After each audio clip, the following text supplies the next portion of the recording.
დილა მშვიდობისა, გარეთ თბილისში 10 გრადუსია, დღეს ზუსტად 12 აპრილია, საერთაშორისო კოსმონავტის დღე, ჩვენ კი საქმიანად ვიწყებთ Pirvelis მაყურებლებისათვის საქმიან დილას IBSU-s გუნდის წევრებთან ერთად.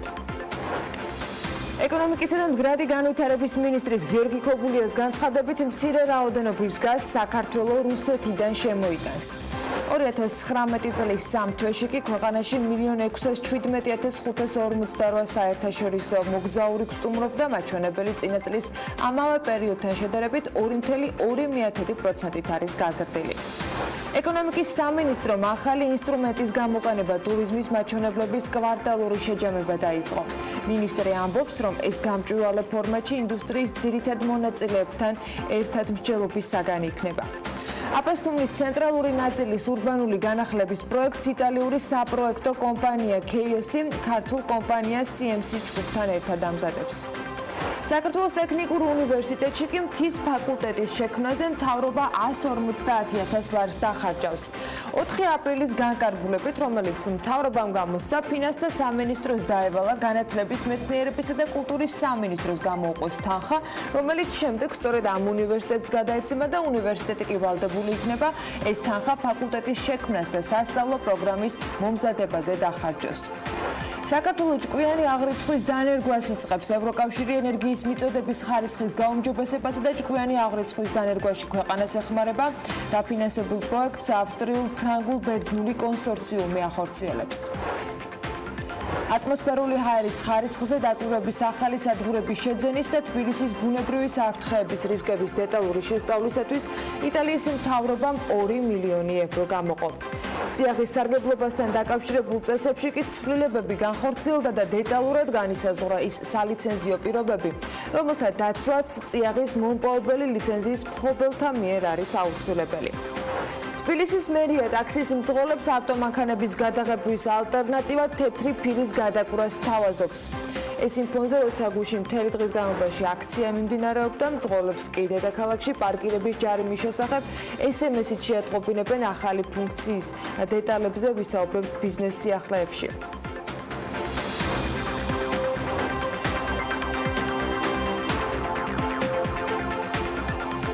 მშვიდობისა, დღეს პარასკევია, 12 აპრილი, ჩვენთან პარასკევით საქმიანია და შაბათ-გურისთვის სამზადისიც რა თქმა უნდა, ჯერ ცოტა ადრეა, მაგრამ სამზადისისთვის კი უკვე კარგი დროა ალბათ, ვინც აღდგომის დღესასწაულზე იმობს და ეს მზადება განსაკუთრებული გურიაში ლელო ბურთის ტრადიციითაც იქნება გამორჩეული. წელსაც ისევე როგორც გასული წლების განმავლობაში. 28 აპრილს აღდგომა გურის ერთ სოფელში განსხვავებული იქნება. ტრადიციულად ლანჩხუთის მუნიციპალიტეტის სოფელ შუხუთში წელსაც სოფელი ორ ნაწილად გაიყოფა, ზემო და ქვემო შუხუთად და ერთმანეთს სწილითა და ნახერხით სავსე 18 კილოგრამიანი ლელოს ბურთის სოფლის ღელემდე მიტანაში შეეჯიბრებიან. სიახლე კი ის არის, რომ ლელო ბურთის ტრადიცია საქართველოს კულტურული მემკვიდრეობის დაცვის ეროვნულმა სააგენტომ არამატერიალური კულტურული მემკვიდრეობის ძეგლის სტატუსი მარტში მიანიჭა და თამაშიც ამჯერად ასეთი საპატიო სტატუსით შედგება. სხვათა შორის მოკლე ექსკურსიც რომ გავაკეთოთ, ლელო ბურთთან დაკავშირებით მკვლევარები ვარაუდობენ, რომ თამაში ფეფხისტყაოსანშიც გვხვდება და სხვადასხვა წყაროების მიხედვით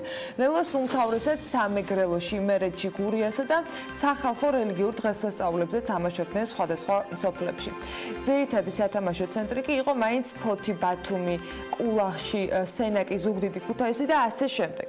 ზუსტად რომელ საუკუნეში გაჩნდა თამაში, ეს ძალიან რთული სათქმელია, მაგრამ გურულები, სადაც ყოველწლიურად ამ უმძიმესი ბურთით თამაშობენ, ზოგჯერ გამეტებით რბოლა იმართება ხოლმე და მაგალითად 1854 წელს შუხუთფერდის ბრძოლას უკავშირებენ ამ ყველაფერს, სწორედ აი ამ ლეგენდის თანახმად ამბობენ, რომ ამ წელს გამართულ ბრძოლას უნდა უკავშირდებოდეს ტრადიცია. სხვათა შორის ამ ტრადიციამაც განიცადა მცირედი ცვლილებები, მათ შორის ბურთის გადაცემის თუ გამარჯვების შემდეგ მისი დაბინავებისა. ცვლილებებისა თუ სიახლეების შემდეგ ლელო ბურთი კულტურული მემკვიდრეობის ძეგლის სტატუსით წელს უკვე აღდგომის კვირადღეს გაიმართება და დარწმუნებულია, რომ საინტერესო სანახაობას შემოგთავაზებენ ტრადიციულად. სააღდგომო უქმე დაბრუნებამდე ჩვენ საქმეს უნდა მივხედოთ და ჯერ აუდიტის სამსახურის განახლებულ ანგარიშებს ჩავხედოთ. სამსახურმა ყურადღება ამჯერად აზიური ფაროსანას წინააღმდეგ სახელმწიფოს მიერ ჩატარებულ კამპანიებზე და ღონისძიებებზე გაამახვილა და დაასკვნა, რომ სურსათის ეროვნული სააგენტოს მიერ გამოყენებული ინფორმაციების მექანიზმები საჭირო, თუმცა არასაკმარისი იყო. სხვადასხვა ქვეყანაში, სადაც მავნე მწერების შემოჭრას პრევენციული ღონისძიებებით ებრძვიან, მოსახლეობის ცნობიერების ამაღლებისათვის მასშტაბურ პრობლემებს ახორციელებენ და პროგრამებს ქმნიან. მთავრობების მიერ შემუშავებული პროგრამები კი მოიცავს როგორც საინფორმაციო და საცნობარო მასალების მიწოდებას, ასევე პირისპირ კომუნიკაციას მოსახლეობასთან. ანუ ლაპარაკს მათთან უშუალოდ. უფრო მეტიც მოსახლეობას დასათაურებულ, დასურათებულ, სპეციალურად შექმნილ დოკუმენტებს აწვდიან, ურიგებენ, უხსნიან იმისათვის, რომ გაარჩიონ მავნე მწერი უვნებლისაგან. მაგალითად, ავსტრალიაში ფაროსანას ფოტოები და აღწერილობა რომ გაავრცელეს, მოსახლეობას მოუწოდეს, რომ სასწრაფოდ შეატყობინონ შესაბამის სამსახურს, თუ კი მსგავს მწერს აღმოაჩენენ სადმე ახლოს. საქართველოში შემუშავდა ასეთი სტრატეგია სლოგანით „ერთად ვებრძოლოთ აზიურ ფაროსანას“, მოსახლეობის ცნობიერების ამაღლების მიზნით 2017-18 წლებში ბიუჯეტიდან დაახლოებით 900.000 ლარი იყო ამისთვის გამოყოფილი. ამ კამპანიის ძირითად წყაროს კი წარმოადგენდა მედია, სოციალური ქსელები, ბეჭდური მასალები და უშუალოდ მოსახლეობასთან ურთიერთობა. აუდიტორებს ამ ყველაფრის შედეგად და შემდეგ მიაჩნიათ, რომ სურსათის ეროვნული სააგენტოს მიერ გამოყენებული ინფორმირების მექანიზმები საჭირო იყო, მაგრამ ამბობენ, რომ ეს მაინც არ იყო საკმარისი. მიუხედავად იმისა, რომ თვითონ ოჯახს გადაეცა 1 ლიტრი პესტიციდი და საინფორმაციო ბეჭდური მასალა სახლის პირობებში მავნებლის წინააღმდეგ ბრძოლის მეთოდების, პესტიციდების გამოყენებისა თუ უსაფრთხოების სხვადასხვა ზომების შესახებ. აუდიტის სამსახური აღნიშნავს ამ ანგარიში, რომ მოსახლეობისათვის სხვადასხვა საშუალებით ინფორმაციის მიწოდების მცდელობის მიუხედავად, ფაროსანას პოპულაციის წინააღმდეგ ბრძოლის ღონისძიებაში ჩართულობა არ იყო აქტიური და სისტემური, როგორც ეს ამ პრობლემის გადაჭრას სჭირდებოდა. ასევე არ ხდებოდა მონიტორინგი, მაგალითად იყენებდა თუ არა მოსახლეობა დარიგებულ საშუალებებს მიზნობრივად და ინსტრუქციის შესაბამისად. მაგალითისათვის სააგენტოს ინფორმაციით 2017 წელს 230.000 ოჯახს გადაეცა ინსექტიციდი, თავად სააგენტოს მიერ ჩატარებული კვლევის შემდეგ კი გამოკითხულია 734 ბენეფიციარი და მათგან 25%-ს ეს პესტიციდი საერთოდ არ გამოუყენებია. აუდიტორებს მიაჩნიათ, რომ მცენარეთა დაცვის და ჯანმრთელობის უსაფრთხოების კუთხით მოსახლეობის ცნობიერების დონის გაუმჯობესებისათვის უფრო პროდუქტიული და ეფექტიანი შეიძლებოდა ყოფილიყო მათთვის ინფორმაციის უშუალოდ მიწოდება, ფოკუს ჯგუფების განსაზღვრა, პრიორიტეტების მიხედვით და ტრენინგების ჩატარება, რათა აზიური ფაროსანას, არა მხოლოდ აზიური ფაროსანას, არამედ ზოგადად მავნებლების წინააღმდეგ მოსახლეობის ჩართულობის მნიშვნელობის და ბრძოლის მეთოდების შესახებ მეტი ინფორმირებულობა ყოფილიყო. ისე აქ იმის დამატებად შეიძლება, რომ მოსახლეობამაც რომ მიაქტიუროს, ესეც არ იქნება ცუდი და დამატებითი კითხვები დასვეს, მათ შორის ვიღაც რომ 1 ლიტრ რაღაც პესტიციდს გადმოგცემს, როგორ უნდა მოიხმარო, რატომ უნდა მოიხმარო და თუ გჭირდება რომ აუცილებლად უნდა მოიხმარო. აუდიტის სამსახური კი საქარო ნავიგაციის სამივლინებო პოლიტიკასაც იწუნებს და ხელოვნურად გაზრდილ მივლინებების ხარჯთან დაკავშირებით ანგარიშს აქვეყნებს. ამ ანგარიში ნათქვამია, რომ კომპანიას არ აქვს შემუშავებული მივლინებებთან დაკავშირებული პოლიტიკა, არ არის განსაზღვრული სხვადასხვა ტიპის სამივლინებო ხარჯის ანაზღაურების პრინციპები და მათი ზღვრული ოდენობები. ზოგიერთ შემთხვევაში არ დასტურდება მაგალითად გაწეული ხარჯების რაციონალურობა და მიზნობრიობა, რის გამოც ფინანსურად არახერხსაყრელი გადაწყვეტილებების მიღების რისკი არის გაზრდილი. აუდიტის სამსახურში მიიჩნევენ, რომ ნაკლოვანებამ შესაძლოა უარყოფითად იმოქმედოს მმართველობითი ორგანოების გადაწყვეტილებაზე, როგორც დაგეგმვის, ისე ანგარიშის ეტაპზე. თანამშრომელთა საზღვარგარეთ მივლინების დროს კი სამივლინებო თანხები გაიცემა ავანსად შესაბამისი უცხოური ვალუტის ექვივალენტ ლარში გაცემის დღეს არსებული გაწვრითი კურსით. ეროვნულ ვალუტაში წინასწარ გადახდილი სამივლინებო თანხები კი გადაფასდება მივლინების დახურვის დღეს არსებული კურსით, რაც ბუღალტრული აღრიცხვის საერთაშორისო სტანდარტების მოთხოვნებს უბრალოდ ეწინააღმდეგება. როგორი ან რომელი ბარათებიდან იყო ჯამში ეს გასავალი და ხარჯების გაწევისას ეს ხარჯები გამოყოფილი, ვერ გეტყვით, მაგრამ ძალიან საინტერესო სტატისტიკა დაამუშავა Forbes-ში და საქმიანი დილის მაყურებელს ის აუცილებლად უნდა გავაცნოთ. ქვეყანაში კომერციული ბანკების მიერ გამოშვებული საგადახდო ბარათების რაოდენობა შემცირებულია. ბანკის მონაცემებით, ეროვნული ბანკის მონაცემებით, გასული წლის მეოთხე კვარტალში გამოშვებული ბარათების რაოდენობა წლიურად 18%-ით და კვარტალურად 2%-ით შემცირდა და ჯამში შეადგინა 7,400,000. გამოშვებული ბარათებიდან ყველაზე დიდი წილი მოდის Mastercard-ზე, მთლიანი მოცულობის 56% და მას მოსდევს Visa 26%. ლოკალისტ მოსარგებლეთა რაოდენობა კი 9% იყო. მთლიანი მოცულობის 8% UPI-ზე მოდის და დარჩენილი 1% კი Amex-ზე. საანგარიშო პერიოდში შემცირდა როგორც სადებეტო, ასევე საკრედიტო ბარათების გამოშვების მაჩვენებელი და საკრედიტო ბარათების გამოშვება უფრო კონკრეტულად არის 3%-ით შემცირებული წლიურად, ხოლო სადებეტოების შემთხვევაში კლება არის 19%-იანი. საკრედიტო ბარათების გამოშვება ბოლო 3 წლის განმავლობაში სხვათა შორის უნდა აღინიშნოს, რომ პირველად შემცირდა. სულ 2018 წლის განმავლობაში ქართული ბარათებით განხორციელდა 242 მილიონი ოპერაცია, ეს თანხობრივად იყო 23,600 მილიონი ლარი. აქედან რაოდენობის მიხედვით 72% და თანხის მიხედვით 29% არის სავაჭრო მომსახურების ობიექტებში განლაგებული პოსტერმინალებით განხორციელებული და დანარჩენი 28 და 71 შესაბამისად ნაღდი ფულის გატანის ოპერაციებია ბანკომატებიდან და პროვაიდერის პოსტერმინალებიდან. წინა წლის, ანუ 2017 წლის, იმიტომ რომ ახლა 2018 მონაცემები გვაქვს ჯერ მხოლოდ მეოთხე კვარტალს თუ შევადარებთ, გასული ანუ 2018 წლის მონაცემებს სავაჭრო მომსახურების ობიექტებში გადახდის ოპერაციების რაოდენობა 51%-ით გაიზარდა რაოდენობრივად და თანხობრივად 61%-იანი ზრდა ფიქსირდება. რაც შეეხება ნაღდი ფულის გატანის ოპერაციებს, მისი რაოდენობა 9%-ით გაიზარდა და თანხის მოცულობა 11%-იან ზრდას აჩვენებდა. ტრადიციულად მზარდი ტენდენცია ნარჩუნდება სხვათა შორის ინტერნეტ გადახდების კუთხით. მეოთხე კვარტალში სულ ქართული ბარათებით 14 მილიონი ინტერნეტ ტრანზაქცია არის აღრიცხული, თანხობრივად კი მან ჯამში შეადგინა 857 მილიონი ლარი.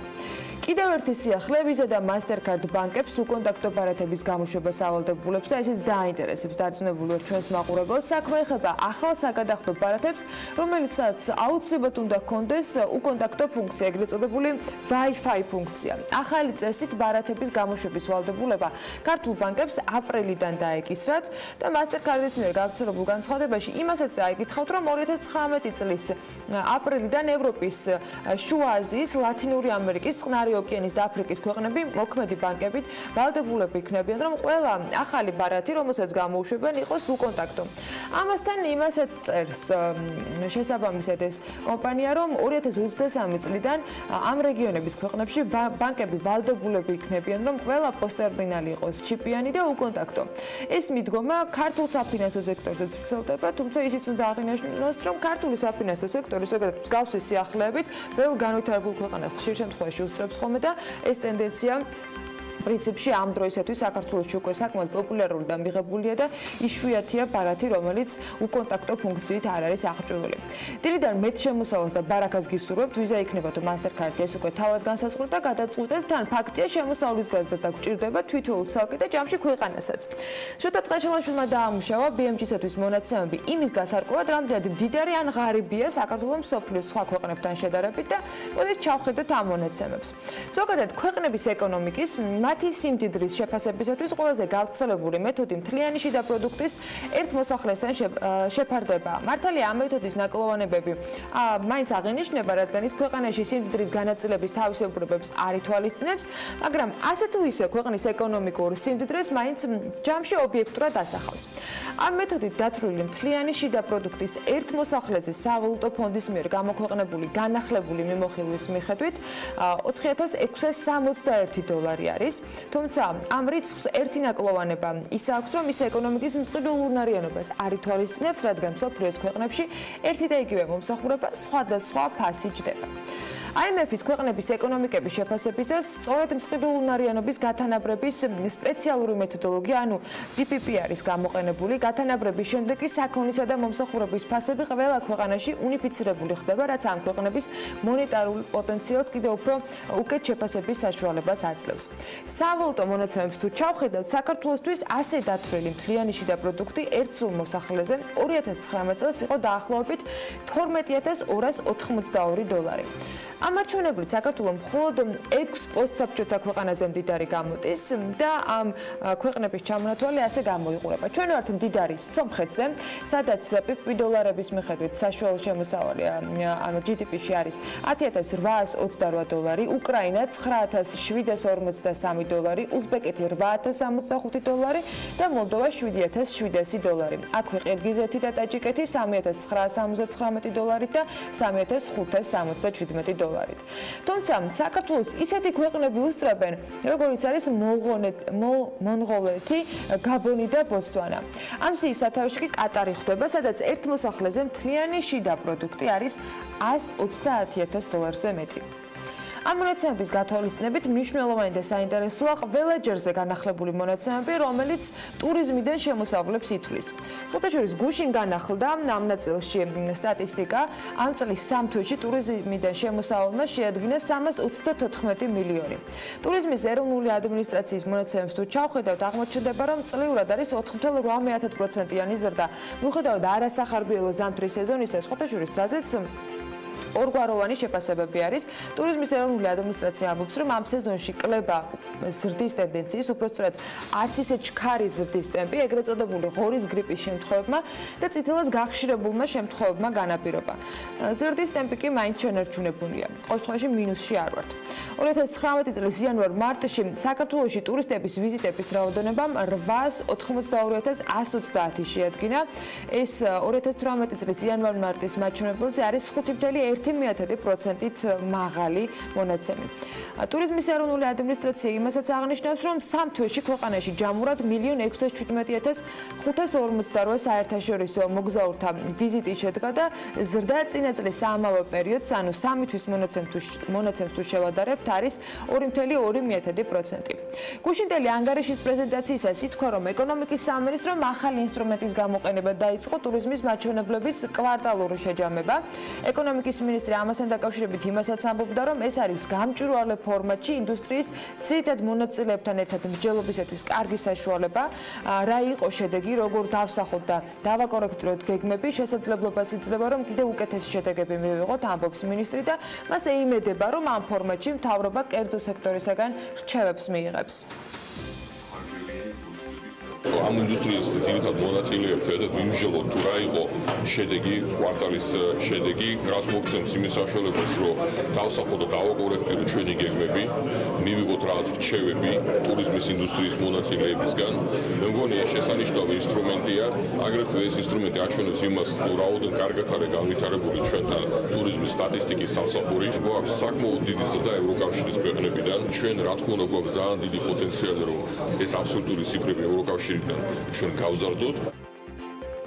ტურიზმის ეროვნული ადმინისტრაციის ინფორმაციით, რომ მნიშვნელოვნად გაუმჯობესდა და ვიზიტების სტრუქტურა იზრდება შედარებით მაღალმხარჯველიანი სეგმენტის წილი. 2019 წელს განსაკუთრებული ზრდა საჰაერო გზით განხორციელებულ ვიზიტებში იყო 23,8%, წილი კი 26,6% შეადგენდა. 2018 წელს კი საჰაერო ვიზიტების წილი იყო მხოლოდ 21,7%-ით შედგენილი. მოდით ჩავშალოთ ახლა, რას ნიშნავს გაუმჯობესებული სტრუქტურა და რაზე მიანიშნებს ტურიზმის ეროვნული სააგენტო, რა არის მათი მხრიდან პოზიტიურად დანახული.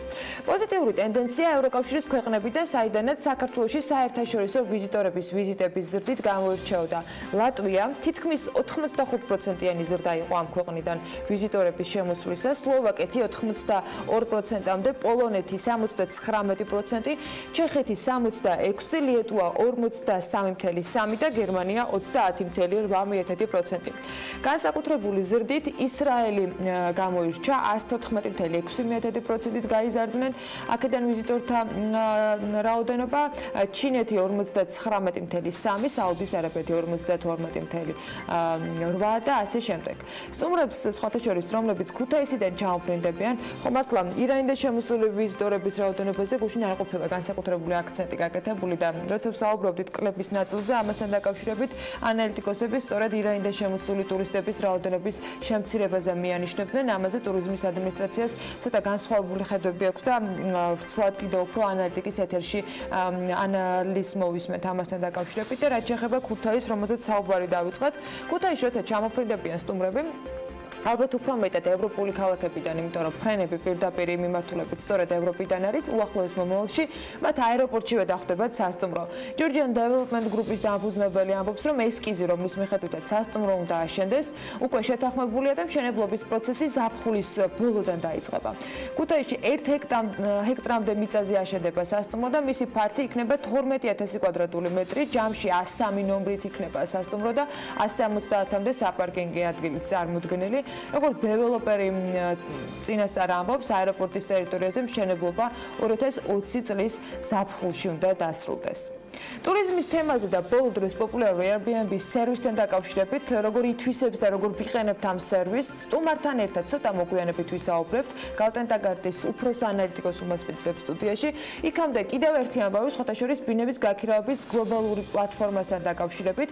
Airbnb-ზე აფხაზეთისა და ცხინვალის რეგიონებში მდებარე ბინები და სახლები კვლავ ხელმისაწვდომი იქნება. გადაწყვეტილება ონლაინ პლატფორმის ოფიციალურ ვებგვერდზეა გამოქვეყნებული. Airbnb-ის განცხადების ძირითად ნაწილში კი აღნიშნულია, რომ მდინარე იორდანის დასავლეთ ნაწილის ტერიტორიაზე, სადაც განთავსებული ობიექტები წინა გადაწყვეტილებით ასევე წაიშალა, ამჯერად კომპანია აღნიშნავს, რომ აღარ წაშლის დასავლეთ სანაპიროს თავისი პლატფორმიდან, თუმცა აცნობიერებს რა საკითხის კომპლექსურობას და არ მიიღებს სარგებლს ამ რეგიონში სახლების გაქირავებიდან, კერძოდ დასავლეთ სანაპიროზე სახლების გაქირავების შემთხვევაში მიღებულ შემოსავალს Airbnb-ის არასამთავრობო ჰუმანიტარულ ორგანიზაციებს გადაურიცხავს და ამავე განცხადებაში წაიკითხავთ, რომ იგივე მიდგომა გავრცელდება მათ შორის საქართველოს ტერიტორიებზეც, რომელიც ამ დროისათვის ოკუპირებულია, საუბარია აფხაზეთზე და სამხრეთ ოსეთზე.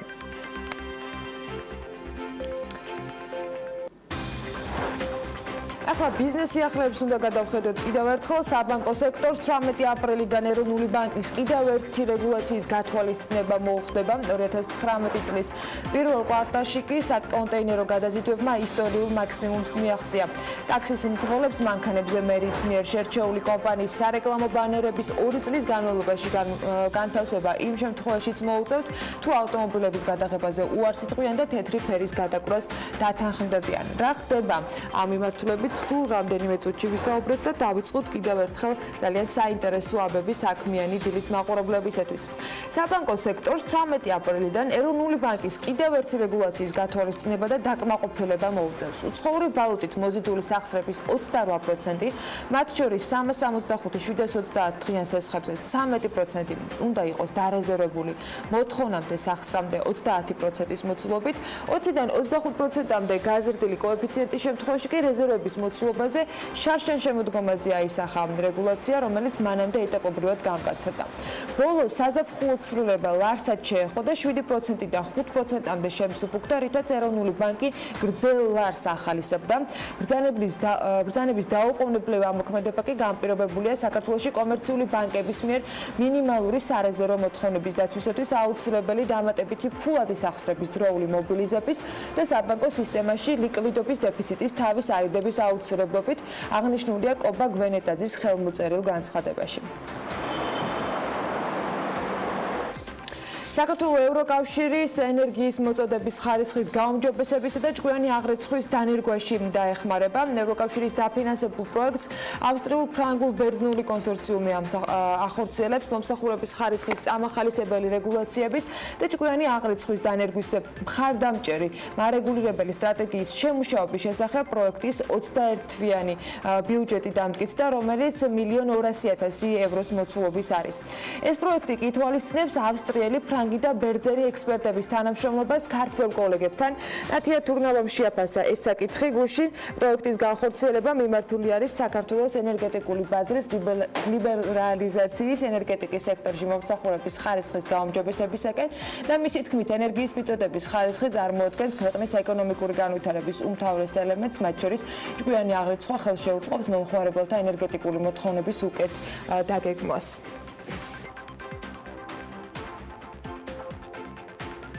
საქართველოს რკინიგზაზე საკონტეინერო გადაზიდვებმა ისტორიული მაქსიმუმი დააფიქსირა 2019 წლის პირველი კვარტლის მონაცემებით რკინიგზის ჯამურმა სატვირთო გადაზიდვამ 2,5 მილიონი ტონა შეადგინა, რაც წინა წლის ამავე პერიოდს თუ შევადარებთ 105,000 ტონით მეტია, ხოლო გადაზიდვებიდან მიღებული შემოსავალი 2018 წლის პირველი კვარტლის შემოსავალს 3,200,000 ამერიკული დოლარით აღემატება. მატება განპირობებულია როგორც მშრალი ტვირთების სავაგონო გზავნილების, ასევე საკონტეინერო გზავნილების მნიშვნელოვანი ზრდით. 2019 წლის პირველ კვარტალში მშრალი სავაგონო ტვირთი 2018 წელთან შედარებით 9%-ით არის გაზრდილი.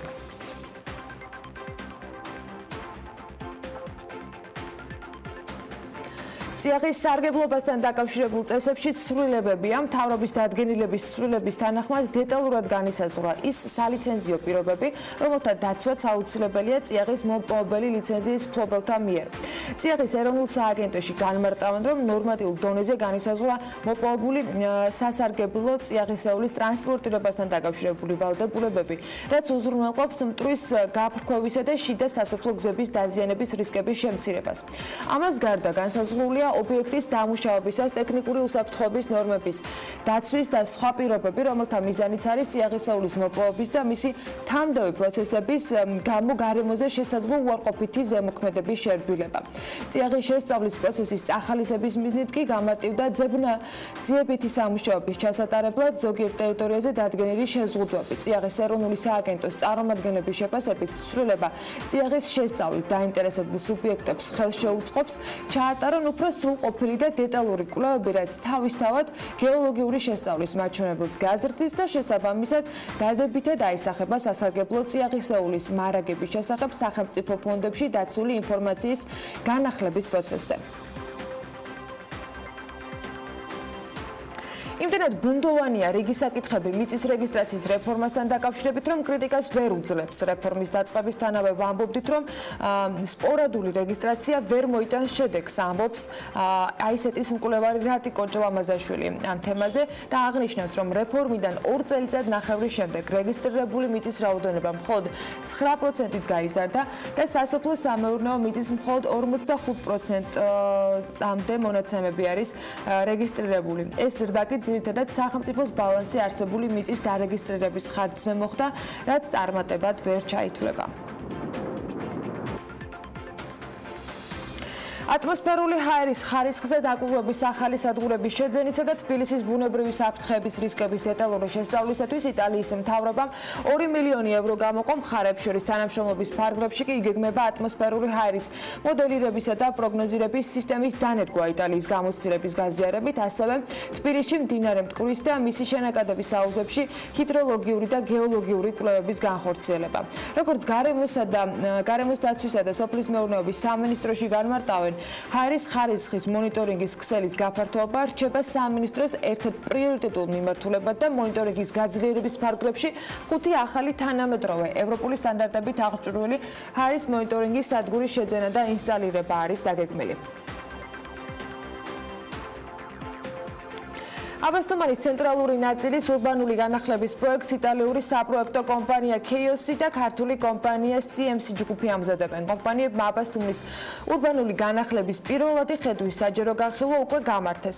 აბასთუმნის ურბანული განხილვის პროექტი პარკების, საფეხმავლო ბილიკების, განათებების, დამატებით ისტორიული ღირებულების მქონე შენობა-ნაგებობების და მოსასვენებელი ადგილების მოწყობას ითვალისწინებს. ამ პროექტის ფარგლებში კი დაგეგმილია მდინარე ოცხეს დაზიანებული ნაპირის მოწესრიგებაც. ამ ეტაპზე საპროექტო დოკუმენტაციის მომზადება მიმდინარეობს, რომელიც 2019 წლის ბოლოს დასრულდება და სამშენებლო სამუშაოები 2020 წლის მეორე კვარტალში დაიწყება. აბასთუმნის ცენტრალური ნაწილის ურბანული განახლების საპროექტო დოკუმენტაციაზე მუნიციპალური განვითარების ფონდი მსოფლიო ბანკის დაფინანსებით მუშაობს. ფონდი აბასთუმანში რამდენიმე მნიშვნელოვან პროექტს ერთდროულად განახორციელებს, მათ შორის არის მე-19-მე-20 საუკუნეებში არსებული 8 ისტორიული სახლის რეაბილიტაცია და ევგენი ხარაძის დაარსებული ასტროფიზიკური ობსერვატორიისა და 1982 წელს აშენებული საბაგირო გზის აღდგენა რეაბილიტაცია. ქუთაისში კი რუსთაველის ქუჩის რეაბილიტაცია მიმდინარეობს აქტიურად. საფეხმავლო ბილიკების მოწყობასთან ერთად პარალელურ რეჟიმში წყალმომარაგების კომპანია ადგილზე მაგისტრალურ თუჯის მილებს ამონტაჟებს. ამ სამუშაოებს ქუთაისის მერი და მერის მოადგილე ეცნობოდნენ გუშინ ადგილზე. რუსთაველის ქუჩის რეაბილიტაციისათვის რეგიონული განვითარების ფონდმა 3.700.000 ლარი გამოყო. ქუჩის რეაბილიტაციას კი შპს ორიენტირი ახორციელებს. სახელმწიფო პირობების მიხედვით პროექტი აგვისტოს ბოლომდე უნდა დასრულდეს. ქუთაისში წყალმომარაგების სისტემის მშენებლობა რეაბილიტაციის მეორე ფაზა გრძელდება ჯამურად, როგორც ამორტიზებული მილების ახლით ჩანაცვლება არის ამაში გათვალისწინებული, ასევე სხვა დეტალური სამუშაოები. ამ სამუშაოების ფარგლებში ჯამში 150-მდე აბონენტმა ახალ ქსელზე დაერთება უნდა შეძლოს. კომპანია კი განმარტავს, რომ პროექტის ფარგლებში წყალმომარაგების სისტემის სარეაბილიტაციო სამუშაოები 260-მდე ქუჩაზე დასრულდა და ახალი ქსელები მოეწყო ჯიხებსა და შესახვევებში. შესრულებული სამუშაოების შედეგად კი შემცირდა წყლის დანაკარგი და 90,000-მდე ადგილობრივ მაცხოვრებელს წყლის ხარისხი გააუმჯობესდა. პროექტი აზიის განვითარების ბანკის მიერ 92.961.717 ლარით არის დაფინანსებული.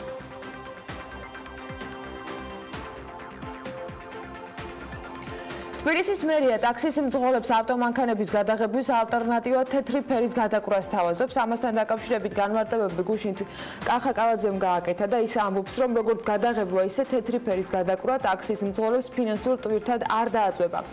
კალაძე აღნიშნავს, რომ A კატეგორიის ტაქსის მფლობელებს გადაეცემათ მანეთობლები, ასევე დედაქალაქში გამოყოფილია საპარკინგი ადგილები, რომელთაც ისინი უფასოდ ისარგებლებენ. ამ კატეგორიის ტაქსებისათვის არის გამოყოფილი შესაბამისად ეს საპარკინგო ტერიტორია, რაც შეეხება ფირის გადაკვრას. ამ შემთხვევაში ისევ როგორც შეღებვისას რეკლამას 2 წლის განმავლობაში განათავსებენ. ცოტა ნაკლებ დროშიც კომპანია ალმას მხრიდან და შემოსავალს მიიღებს როგორც ტაქსის მძღოლი, ასევე კომპანია, რომელიც არის ერთგვარად მფლობელი ყველა სარეკლამო ბანერისა, რომელთაც ჰქონდათ რეგისტრაცია კონკრეტულ ვადებში გავლილი და შესაბამისი ვაუჩერებით სარგებლობენ. ტაქსის მძღოლებს მანქანებზე მერის მიერ შერჩეული კომპანიის ბანერების 2 წლის განმავლობაში განთავსება მათ შორის იმ შემთხვევაშიც მოუხდებათ, თუ ისინი ავტომანქანის გადაღებაზე უარს იტყვიან და თეთრი ფირის გადაკვრას დათანხმდებიან.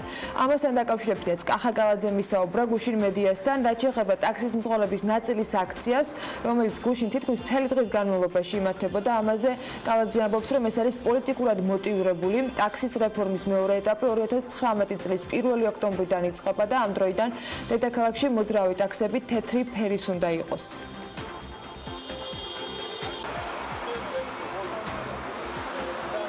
და კიდევ ერთი სიახლე, მძღოლებს დედაქალაქში პარკირების ჯარიმების შესახებ SMS შეტყობინება მიუვათ. მძღოლები რამდენიმე სახის ინფორმაციას მიიღებენ ამასთან დაკავშირებით. ეს არის შეძენილი პარკირების საშვის მოქმედების ვადა, პარკირების საშვის ვადის ამოწურვის შეტყობინება 10 დღით ადრე, ავტოსატრანსპორტო საშუალების დაჯარიმების შესახებ შესაბამისი შეტყობინება, საურავის დარიცხვასთან დაკავშირებით ასევე შეტყობინებას მიიღებთ და სპეციალურ საჯარიმო სადგურზე ავტოსატრანსპორტო საშუალების გადაყვანის შესახებ იქნება განახლებული ინფორმაცია სიახლეები 5 ივნისიდან მოგეწოდებათ SMS შეტყობინების სახით.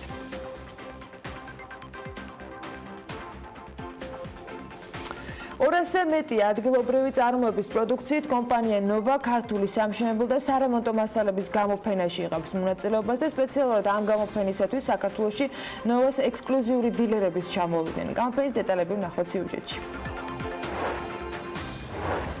ქართული სამშენებლო და სარემონტო მასალების კომპანია ნოვა საგამოფენო ცენტრ ექსპო ჯორჯიაში მშენებლობისა და ინტერიერის საერთაშორისო გამოფენაში მონაწილეობს. 200-ზე მეტი ადგილობრივად წარმოებული პროდუქციის გარდა გამოფენაში ნოვას ექსკლუზიური დილერებიც იღებენ მონაწილეობას, რომლებიც საქართველოში სპეციალურად ამ გამოფენისთვის იმყოფებიან.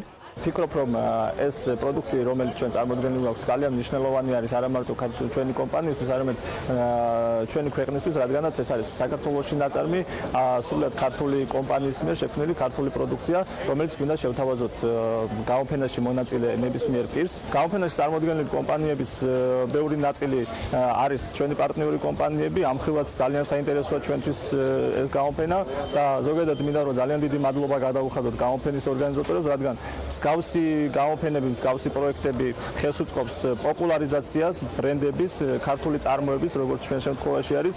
ექსპო ჯორჯიაში მისულ დამთვალიერებელს ადგილზე დახვდება ყველაფერი, რაც მშენებლობისა და რემონტისთვის არის საჭირო. მათ შორის სამშენებლო აღჭურვილობა და ტექნიკა, სარემონტო მასალები, არქიტექტურული თუ საინჟინრო მომსახურება, ინტერიერის დიზაინი და სხვა. მშენებლობისა და ინტერიერის 24 საერთაშორისო გამოფენას 15-მდე ქვეყნის 200-ზე მეტი კომპანია ესწრება, მათ შორის ბეტეკისა და იზოჯამის ოფიციალური დილერებიც. ნოვა და იზოჯამი უკვე წლებია წარმატებით თანამშრომლობენ. ევროკავშირის მოთხოვნების გათვალისწინებით ჩვენს მიერ წარმოებულ საიზოლაციო მასალებზე საქართველოში მოთხოვნა იზრდება და იმედი გვაქვს საქმიანი თანამშრომლობა მომავალში კიდევ უფრო მეტად გაიზრდება. კომპანია ბეტეკი 1999 წელს დაარსდა და მას შემდეგ წარმატებით საქმიანობს მრავალ ქვეყანაში. ჩვენ ხარისხზე ორიენტირებულები ვართ და მოხარულები ვართ, რომ ამ მხრივ ჩვენიდან ნოვას ინტერესები ერთმანეთს ემთხვევა. ნოვასთან წლების თანამშრომლობა გვაკავშირებს და დღევანდელი ვიზიტით სწორედ ამის დადასტურებაა. საექსპორტო ბაზრებიდან საქართველო ჩვენთვის ერთ-ერთი მნიშვნელოვანი ბაზარია.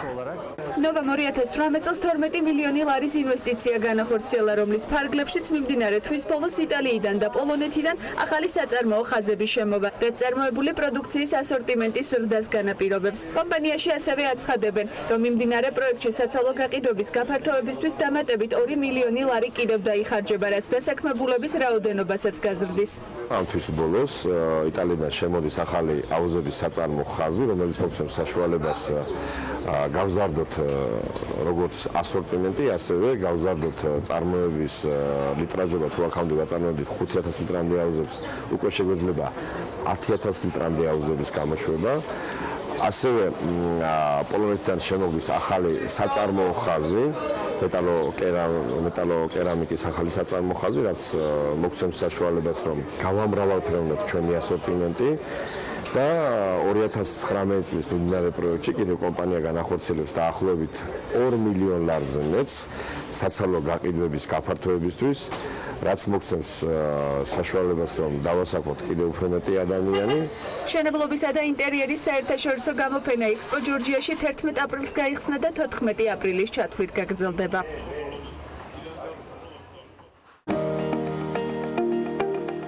ამინდის პროგნოზის სპონსორია სადაზღვევო კომპანია უნისონი. თავისუფალი დაზღვევა თქვენი სიმშვიდისათვის. ახლა უკვე გარემოს ეროვნული სააგენტოს მიერ მოწოდებული ინფორმაციის თქვენთვის გაზიარების დრო, ანუ უბრალოდ ამინდის პროგნოზი უნდა გავიგოთ მთელი საქართველოს მასშტაბით.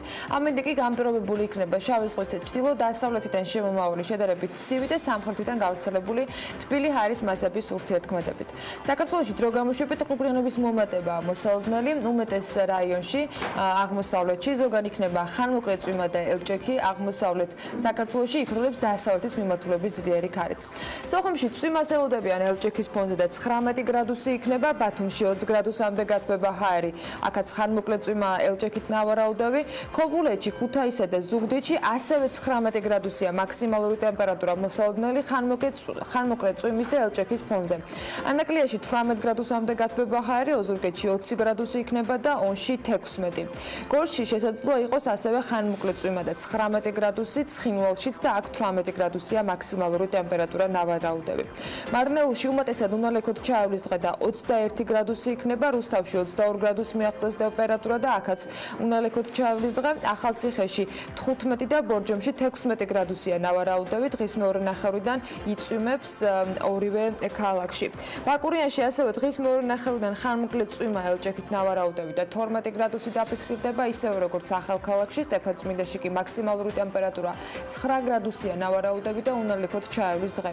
თელავში დღის მეორე ნახევრიდან ხანმოკლე წვიმას ელოდებიან და მაქსიმუმ 22 გრადუსს მიაღწევს ტემპერატურა, თბილისში 21 გრადუსი იქნება 12 აპრილს, დრო გამოშვებით ღრუბლიანობა მოიმატებს, უმეტესად უნალექოდ ჩაევლის დღე, დღის მეორე ნახევრიდან შესაძლოა იყოს ჩრდილო-აღმოსავლეთის ქარის მცირედით გაძლიერება. ასეთი ამინდი გვაქვს დღევანდელ დღეს დედაქალაქში და არა მხოლოდ მთელი საქართველოს მასშტაბით და დარწმუნებული ვარ, რომ მთელი ქვეყნის მასშტაბით პირველის მაყურებლისათვის დილა საქმიანი იწყება, რომელსაც სულ რამდენიმე წუთში რეკლამის შემდეგ სტუმრებთან ერთად გავაგრძელებთ.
სოფლიო ჩემპიონატი პროგრამირებაში უნივერსიტეტებს შორის და საქართველოს ეს არის საქმიანი დილის ადრიანის სტუმრების ფოკუსი და მიზეზით სრულიად ცალსახა. შავი ზღვის საერთაშორისო უნივერსიტეტი სამხრეთ კავკასიიდან ფინალში გასული ერთადერთი გუნდი იყო, რომელიც 4 აპრილს სპორტოში გამართულ ჩემპიონატზე წარსდგა და 111 ქვეყნის 3000-მდე უნივერსიტეტს შორის ოფიციალური მონაცემებით 26-ე ადგილი დაემკვიდრა. შედეგი და პროცესი, რომელთაც სტუდენტებმა გასული წლის შედეგი გააუმჯობესებს, შევაჯამებთ საქმიანი დილის ეთერში. მას ვიძლებთ გიორგი მანდარიას, პროფესორს, გუნდის მწვრთნელს და ნიკას ვანიძეს, IBSU-s სტუდენტს, ოლიმპიადის მონაწილეს, ასევე ჩვენთან არიან მარიამ ქსოვრელი, ამავე უნივერსიტეტის წარმომადგენელი და ოლიმპიადის მონაწილე და ნიკა ნარვაშვილი, IBSU-s სტუდენტი და ოლიმპიადის მონაწილე. მოგესალმებით, გილოცავთ პირველ რიგში წარმატებას და მიხარია რომ შეძლება გვაქვს ვისაუბროთ უკვე შედეგებზე, რომელიც ამ ოლიმპიადის შემდეგ საკმაოდ წარმატებული იყო, მათ შორის მთელი საქართველოსთვის და რეგიონისთვისაც, როგორც აღნიშნა, გამორჩეული იყო უნივერსიტეტი.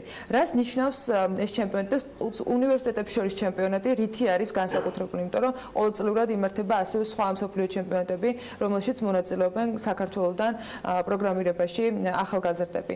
რა მასშტაბის არის ეს ჩემპიონატი პირველ რიგში, ეს რომ მაგვიხსნა და რატომ იყო საინტერესო თქვენთვის მასში მონაწილეობა? მოგესალმებით, მივესალმებით ტელემაყურებელს. პირველ რიგში მე დავაზუსტო, რომ შავი ზღვის საერთაშორისო უნივერსიტეტის გუნდი მოხდა 15000 მონაწილე გუნდიდან 130 საუკეთესო გუნდს შორის და ფინალურ შეჯიბრში არა 26-ე, არამედ ოფიციალურად 62 ადგილი მიეკუთვნა, ასე ვთქვათ, ანუ მოხდა დაახლოებით 60-70 საუკეთესო გუნდს შორის იმ 130 გუნდიდან კიდე დამატებით და თავისი ამ შედეგით გაუსწრო ბევრ ძალიან დიდ და ცნობილ უნივერსიტეტებს მსოფლიო მასშტაბით და ეს ძალიან დიდი მიღწევა არის, რა თქმა უნდა. რაც შეეხება რა მნიშვნელობა აქვს ამ ოლიმპიადაში მონაწილეობას, ჩვენ საქართველოში გვაქვს მოსწავლეთა ოლიმპიადებიც. მე პირადად გახლავართ საქართველოს მოსწავლეთა ეროვნული ნაკრების ხელმძღვანელი უკვე დიდი ხანია. ვატარებთ მოსწავლეთა ოლიმპიადებს, გვაქვს საკმაოდ ეფექტური პატარა, მაგრამ ძალიან ეფექტური ინფრასტრუქტურა აწყობილი და გვაქვს ძალიან დიდი მიღწევები. გასულ წელსაც 2 ოქროს მედალი მოვიპოვეთ და ჩვენი მოსწავლეები ერთი მსოფლიოს უძლიერეს 16 მოსწავლეს შორის მოხვდა, მეორე უძლიერეს 4 მოსწავლეს შორის. უნივერსიტეტების დონეზე წარმატებას რასაც ვაღწევთ, ძირითადად ამ მოსწავლეობის პერიოდში მიღებული ცოდნის საფუძველზე არის აი ნიკოლოზ ვანიძეც მოსწავლეთა ოლიმპიადებზე ოქროს, ვერცხლის და ბრინჯაოს მედლების მფლობელია მსოფლიო ოლიმპიადის და დიდი გამოცდილება. რა სტრუქტურით იმართება ეს ოლიმპიადები? როგორც ვიჯერ არის შეჯიბრებები, რომელიც ადგილზე ტარდება და შემდეგ უკვე დიახ, აი მე დავასრულებ ახლა, ესე იგი ჩვენ შავი ზღვის უნივერსიტეტში და ასევე სხვა უნივერსიტეტებშიც რამდენიმეში არის საოლიმპიადო ჯგუფები, ნიკა ნარვაშვილი და მარიამ ქსოვრელი შავი ზღვის უნივერსიტეტში ამ ჯგუფების სტუდენტები იყვნენ, პირველი კურსიდან მეცადინეობენ ინტენსიურად და სწორედ ამ წარმატების ერთ-ერთი მიზეზი ესეც არის ცხადია, თორემ გამოცდილების გარეშე ძნელია ასეთ წარმატების მიღწევა. ეხლა რაც შეეხება როგორ ტარდება, ესე იგი ტარდება 3 დონის შეჯიბრი, ესე იგი პირველი ეტაპი არის მეოთხედ ფინალები, რომლებიც უშუალოდ ქვეყნებში ტარდება და არჩევს საუკეთესო გუნდებს, რომლებიც ნახევარფინალში გადადიან. შემდეგ ნახევარფინალში უკვე მსოფლიო დაყოფილი არის რამდენიმე დიდ რეგიონად, საქართველოს სამხრეთ კავკასია შედის ჩრდილო ევრაზიის რეგიონში, სადაც სამხრეთ კავკასიის ქვეყნების გარდა შედის რუსეთი, ბელორუსია, ყაზახეთი, ბალტიისპირეთის ქვეყნები და შემდეგ უზარმაზარი რეგიონი არის და ამ რეგიონიდან სულ რამდენიმე გუნდი გადის ფინალში, ისევე როგორც სხვა რეგიონებიდან. და საბოლოო ჯამში ფინალში თავს იყრის 130 საუკეთესო გუნდი.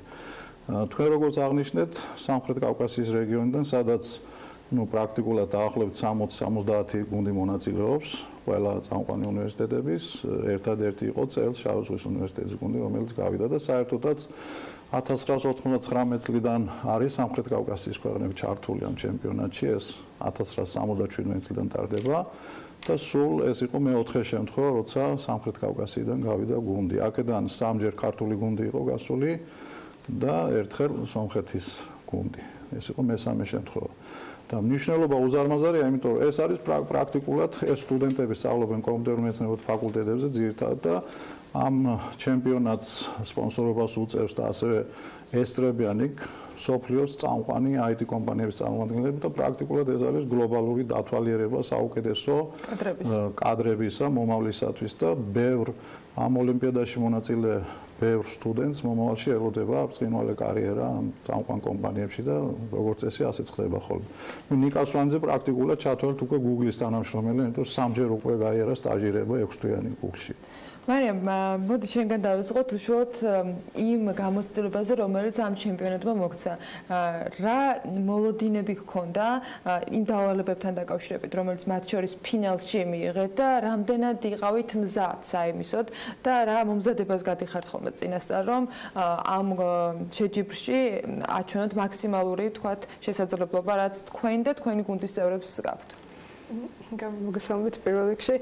სხვადასხვა წელს სამოცენები საკმაოდ რთული იყო და თვითონ ორგანიზატორებმაც გაუსვეს ხაზი, რომ რაც კი აქამდე ყოფილა ყველაზე რთული ამოცენები იყო, წელს ეს ტენდენცია მოდის, რომ ნელა ართულებენ. მოლოდინები დაახლოებით იგივე ჰქონდა, რა შედეგიც მივიღეთ, მაგრამ ძალიან რთული ამის წინასწარ განსაზღვრა, და წინასწარ არ იცი რა ამოცანები მოვა. ჩვენ ანუ გუნდურ მუშაობას რაც შეეხება, ანუ ძალიან მნიშვნელოვანია ამ შეჯიბრში, ანუ ეს არ არის ინდივიდუალურად არავინ არ მონაწილეობს, აქ ზოგადად გუნდები მონაწილეობენ, სამკაციანი გუნდები, ანუ ძალიან მნიშვნელოვანია ამ ოლიმპიადაში გუნდი როგორ მუშაობს ერთად, რამდენად არიან შეწყობილები, ასე ვთქვათ, მონაწილეები და ამ მხრივ ნამდვილად ძალიან დიდი გამოცდილება მოქცა, იგივე ნახევარფინალი, მეოთხედფინალი და ფინალის სამი ეტაპი გავიარეთ გუნდმა, ასე ვთქვათ, და ძალიან მნიშვნელოვანი გამოცდილება მიიღეთ შესაბამისად აქედან. ნიკა, რამდენად გვაყოფილი ხარ შედეგით და აი ამ გადმოსახედით და როცა არ არის ის გარემო და სტრესი, რომელიც უკავშირდება უშუალოდ ჩემპიონატს, როცა არ ხარ რაღაცა დროზე დამოკიდებული, რამდენად იყო მაქსიმალურად გამოვლენილი თქვენგან, როგორ ფიქრობ, შესაძლებლობა, რომელიც გაგაჩნიათ? მოგესალმებით. ზოგადად ფინალში ამოცანების ამოხსნისთვის გვეძლეოდა 5 საათი, რაც შეიძლება ვინმეს ვაჩვენოთ დიდ დროდ, მაგრამ მეწუნეთ რომ ასეთი რთული ამოცანებისთვის ეს 5 საათი ძალიან ცოტა დროა. ანუ დიდი მნიშვნელობა ენიჭება სწრაფად ფიქს, სწორად ფიქს. და რა თქმა უნდა იყო სტრესის ფაქტორი, ნერვიულობა, რა თქმა უნდა. ну, მაგრამ საბოლოო ჯამში მე ამით მივიღე ძალიან დიდი გამოცდილება. მაყოფილი ვარ იმ შედეგით, რაც დავდე. რატომ არის საინტერესო შენთვის ოლიმპიადა?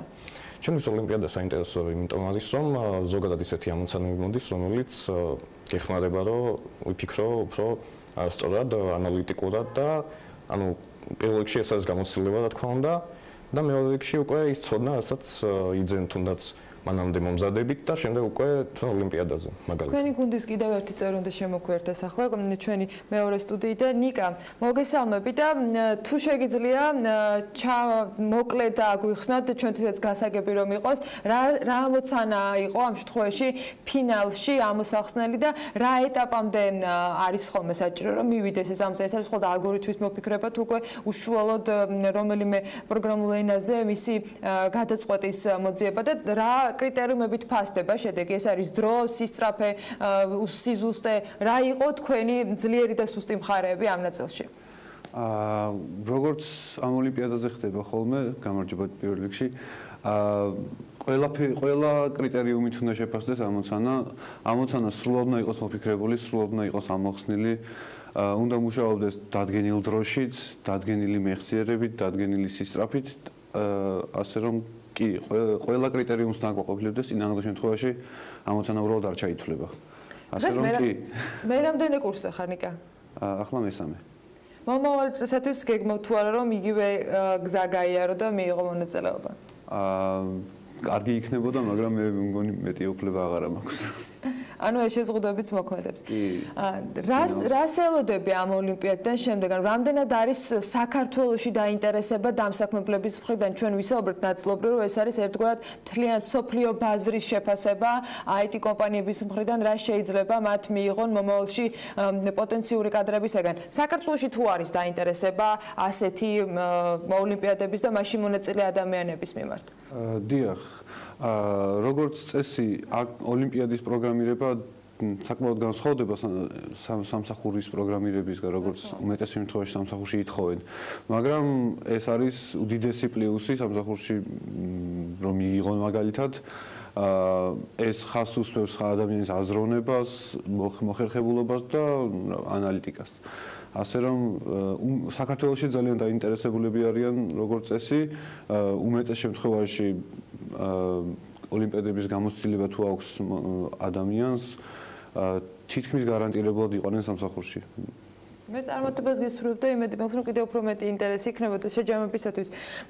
მარიამ, შენც მინდა კითხო და ნიკასაც, რა იქნება შემდეგი ეტაპი თქვენთვის? რა მოგცათ ოლიმპიადა და რას ელოდებით, რომ უახლოეს მომავალში შეიძლება ის გახდეს თქვენთვის გზამკვლევი ერთგვარად, იგივე დასაქმების ნაწილი იქნება თუ სხვა მიმართულებით უკვე სხვა კონკურსებში მონაწილეობა? ნიკა, დავიწყოთ შენგან. როგორც ნიკოლოზმა ახსენა, ზოგადად დამსაქმებელი ძალიან დიდ მნიშვნელობას ანიჭებს იმას, თუ როგორი აზროვნება აქვს ადამიანს, იმას ვისი აყვანს შემდგომ უნდა ამ დამსაქმებელს და სწორედ ეს აზროვნება და ეს ანალიტიკური ფიქრი და მსჯელობა ვითარდება ამ ოლიმპიადაზე, ანუ ეს ოლიმპიადა და ეს მომზადება თუნდაც და შემდეგ უკვე შეჯიბრი ამითარებს მოსწავლის თუ სტუდენტის მსჯელობის უნარს, აზროვნების უნარს და სწრაფად ფიქრის უნარს, რაც თქმა უნდა ერთ-ერთი ყველაზე მნიშვნელოვანი თვისებებია, როცა მით უმეტეს ამ სფეროში, ნებისმიერ სფეროში, მაგრამ IT სფეროში, კომპიუტერული ტექნოლოგიების სფეროში ძალიან დიდი მნიშვნელობა ენიჭება და ოლიმპიადა მას გვაძლევს.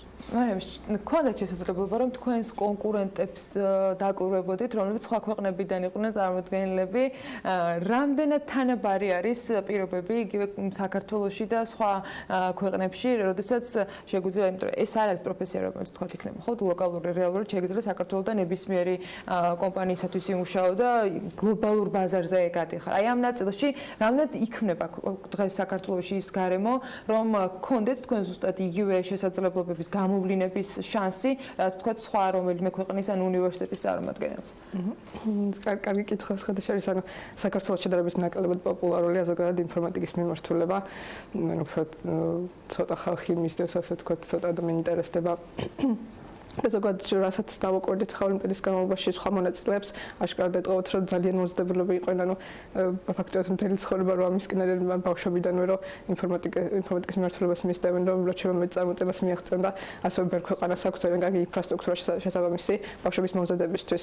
რაც შორის ამერიკიდან იყო ძალიან ბევრი გუნდი და აშკარად ეტყობოდა, რომ ძალიან მოწინებულები იყვნენ ჩინეთიდან, რუსეთიდან ძალიან ბევრი გუნდები და ამის ფონზე ანუ საქართველოს შესაბამისად ნაკლები ინფრასტრუქტურა და ნაკლები რესურსები გვაქვს ამ მიმართულებით, რომ რამეს მივაღწევთ და ამის გათვალისწინებით კიდევ უფრო დასაფასებელია, რომ ქართული გუნდები და ქართული ბავშვები ასევე მოსწავლეები საერთაშორისო ოლიმპიადებზე გადიან წარმატებას აღწევს. სასახად მნიშვნელოვანი. ბატონ გიორგი, რა გვჭირდება მაშინ უკეთესი პირობების შესათავაზებლად იმ ახალგაზრდებისათვის, იმ მოსწავლეებისათვის, სტუდენტებისათვის, უკვე ზრდასრულებისათვის, რომ მათ შორის საქართველო გაჩნდეს რუკაზე, იმისათვის რომ ინტერესი გაიზარდოს, ინტერესის ზრდა თავისთავად ნიშნავს მეტი ფინანსების მოძიებას, რომელიც კიდევ უფრო გაზრდის, ვთქვათ, სურვილს ახალგაზრდებისათვის, რომ ამ მიმართულებით განვითარდნენ და რა თქმა უნდა, მისცემ შესაძლებლობას, რომ დასაქმდნენ და უკეთესი, ვთქვათ, შედეგები გქონდეს ბევრ ნაწილში. ხო, როგორც უკვე ვისაუბრეთ, ამ ოლიმპიადებში მონაწილეობას მოკლედ დიდი მნიშვნელობა აქვს.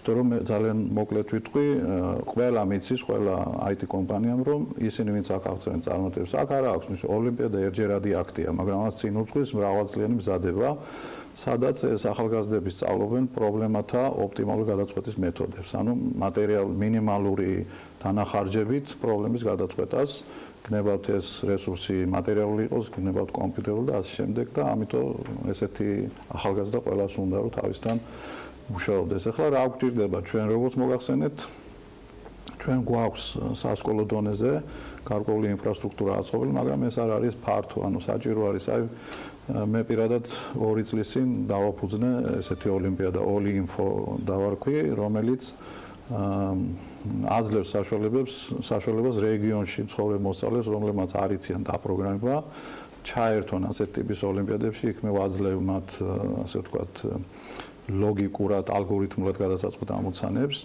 და ეს არის ერთ-ერთი საშუალება მოვიძიოთ კიდე რეგიონებში ნიჭიერი და ჭკვიანი ბავშვები, რომლებსაც მე რაღაც მეთოდებით მუშაობთ ონლაინ პლატფორმის შექმნაზეც, სასწავლო, რაღაცნაირად ჩავთავთ ამ საქმეში და გავაფართოებთ გეოგრაფიას. ეხლა ის კონტინგენტი, რომელსაც ჩვენ ვწვდებით, როგორც გითხარით, ეფექტურად მუშაობს და მოსწავლეთა დონეზე ჩვენ გაცილებით დიდი მიღწევები გვაქვს. მაგალითად, ჩვენი მოსწავლე 2 წლის წინ გახდა 15 წლამდე ასაკის ბავშვებში ევროპის ჩემპიონი. იმავე წელს ცენტრალური ევროპის ქვეყნების ჩემპიონი გახდა ჩვენი მოსწავლე. სოფლიო ოლიმპიადაზე, როგორც გითხარით, 4 ძლიერეში მოხვედრა, 2 ჩინელ და 1 ამერიკელ მოსწავლესთან ერთად პატარა საქართველოსდან წარგზავნილი მოსწავლის უზარმაზარი წარმატება. ასე რომ ჩვენ იმ რუკაზე ადგილი უკვე დამკვიდრებული გვაქვს, მაგრამ უბრალოდ საჭირო არის მეტად გავაფართოვოთ ეს არეალი. შესაბამისად, ეხლა მაგალითად ინფორმატიკის ოლიმპიადები ტარდება საქართველოს განათლების, მეცნიერების, კულტურის და სპორტის სამინისტროს მიერ გამოცხადებული კონკურსის საფუძველზე. ამას ატარებს ჩემი და ჩემი რამდენიმე კოლეგის მიერ დაფუძნებული რამდენიმე წლის წინ ინფორმატიკის ოლიმპიადების მხარდამჭერი ასოციაცია, სადაც თანხების აკუმულირებას ვახერხებთ ჩვენი ყოფილი აღზრდილი ახალგაზრდებისგან, რომლებიც უკვე მუშაობენ როგორც საქართველოში, ისე უცხოეთში წამყვან კომპანიებში. და თუ მეტი თანხები იქნება გამოყოფილი თქვათ ამ საქმისათვის, უფრო მეტი წერტილების გაჩენა შეიძლება, ანუ ჯგუფები, სადაც ბავშვები მოემზადებიან. აქ არის პრობლემა პედაგოგების, იმიტომ რომ ამ დონის მასალის სწავლება არ არის ადვილი და შეიძლება ვიფიქროთ პედაგოგთა გადამზადებაზე და უფრო ბევრი პედაგოგის ამ საქმეში ჩართვაზე. ასევე საუნივერსიტეტო დონეზე, სადაც ეს ბავშვები უკვე აი მოსწავლეთა ოლიმპიადებიდან საკმაოდ კარგი სერიოზული ცოდნით მიდიან, იქაც კარგი იქნებოდა საოლიმპიადო მუშაობის უფრო გააქტიურება, უფრო მეტი რესურსი ჩადება ამაში. თუმცა ბევრი უნივერსიტეტის არჩევანია, რომ ახლა ყველა არ თვლის, რომ ეს ოლიმპიადები მაინც და მაინც აუცილებელია და შეიძლება მთავარი აქცენტი უფრო სწავლას დაუთმოთ. თუმცა ესეც სწავლა არის გარკვეული თვალსაზრისით, მაგრამ ყველა არ უყურებს ამას. გამოცდილება და შესაძლებლობა. დიახ, ასე რომ თუ მეტი რესურსი ჩაიდება ამაში, როგორც ინტელექტუალური, ისე ფინანსური, რა თქმა უნდა, წარმატებები უფრო მეტი იქნება. თუმცა ეხლა რა რესურსი ჩვენ გვაქვს, ამ რესურსის საშუალებით საკმაოდ დიდ წარმატებებს ვაღწევთ და თუ მეც ჩავდებ, რა თქმა უნდა, უფრო მეტ წარმატებებს გისურვებთ და გისურვებთ, რომ კერძო სექტორისათვისაც იყოს საინტერესო და რა თქმა უნდა, მნიშვნელოვანი არის, რომ მათი მხრიდან ჩადებული ინვესტიციის დიახ, ეს ძალიან მნიშვნელოვანია. საქართველოში ახლა კერძო სექტორი ჩვენ ვინც გვეხმარება, ისევ ჩვენი აღზრდილი ყოფილი ახალგაზრდებია. სხვა მხრივ ძალიან მცირე არის დაინტერესება კერძო სექტორის და მით უმეტეს მოქმედი IT მიმართულების კომპანიების ამ საქმეში რაღაც ფინანსური რესურსი ჩადონ თუნდაც. მე ვფიქრობ, რომ ეს მათთვის არის კარგი, იმიტომ რომ რაც მეტი ახალგაზრდა გაიზრდება ჭკვიანი და ამ სფეროში მაღალი დონის ცოდნის მქონე, მით უფრო მეტი საშუალება ექნებათ ამ კომპანიებს. ცალსახად ბაზარზე იქნება შესაძლებლობა უფრო ფართო, ისიც რომ არჩევანი გააკეთოს. წარმატებას გისურვებთ და რა თქმა უნდა უფრო მეტ პარტნიორს იმისათვის, რომ მსგავსი პროექტების განხორციელება მომავალში შეძლოთ. გიორგი მანდარიას, მარია მაქსოვრელს, ნიკა ნარუაშვილს და ნიკა სვანიძეს მასპინძლობთ საქმიანი დილის ეთერში. ჩვენ რამდენიმე წუთში რეკლამის შემდეგ დაგებულდებით ბიზნეს სიახლეების განახლებული კოლაჟით.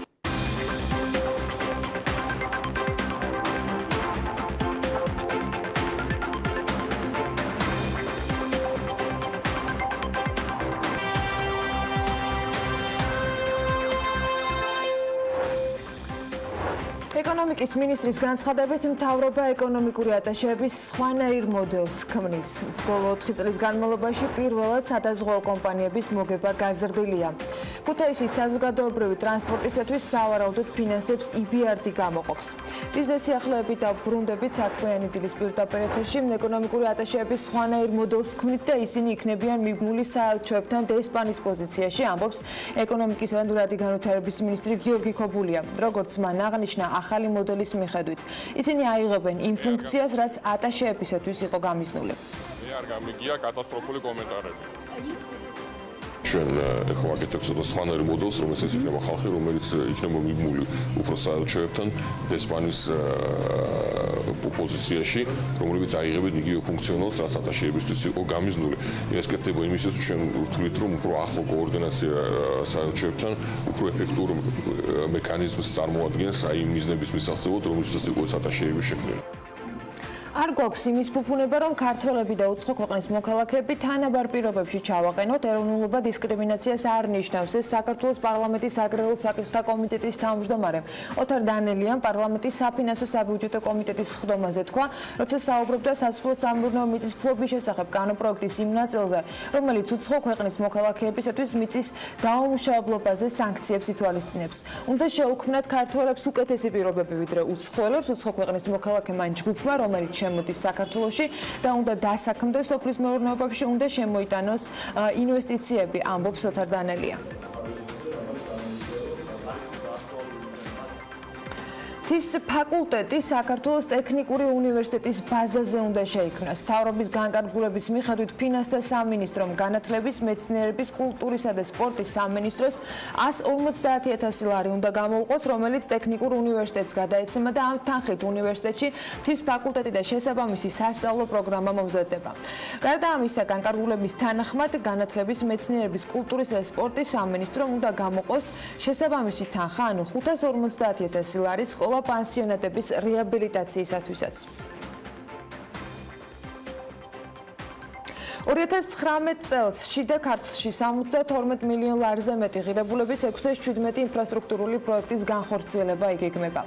შიდა ქართლის სახელმწიფო რწმუნებულმა საზოგადოებას რეგიონში მიმდინარე წელს დაგეგმილი პროექტების პრეზენტაცია და შუალედური ანგარიში წარუდგინა. 2018 წელს შიდა ქართლის რეგიონში ჯამში 34 მილიონი ლარის ღირებულების 152 ინფრასტრუქტურული პროექტია განხორციელებული, 2019-ში კი 72 მილიონ ლარზე მეტი ღირებულების 617 პროექტი განხორციელება იგეგმება.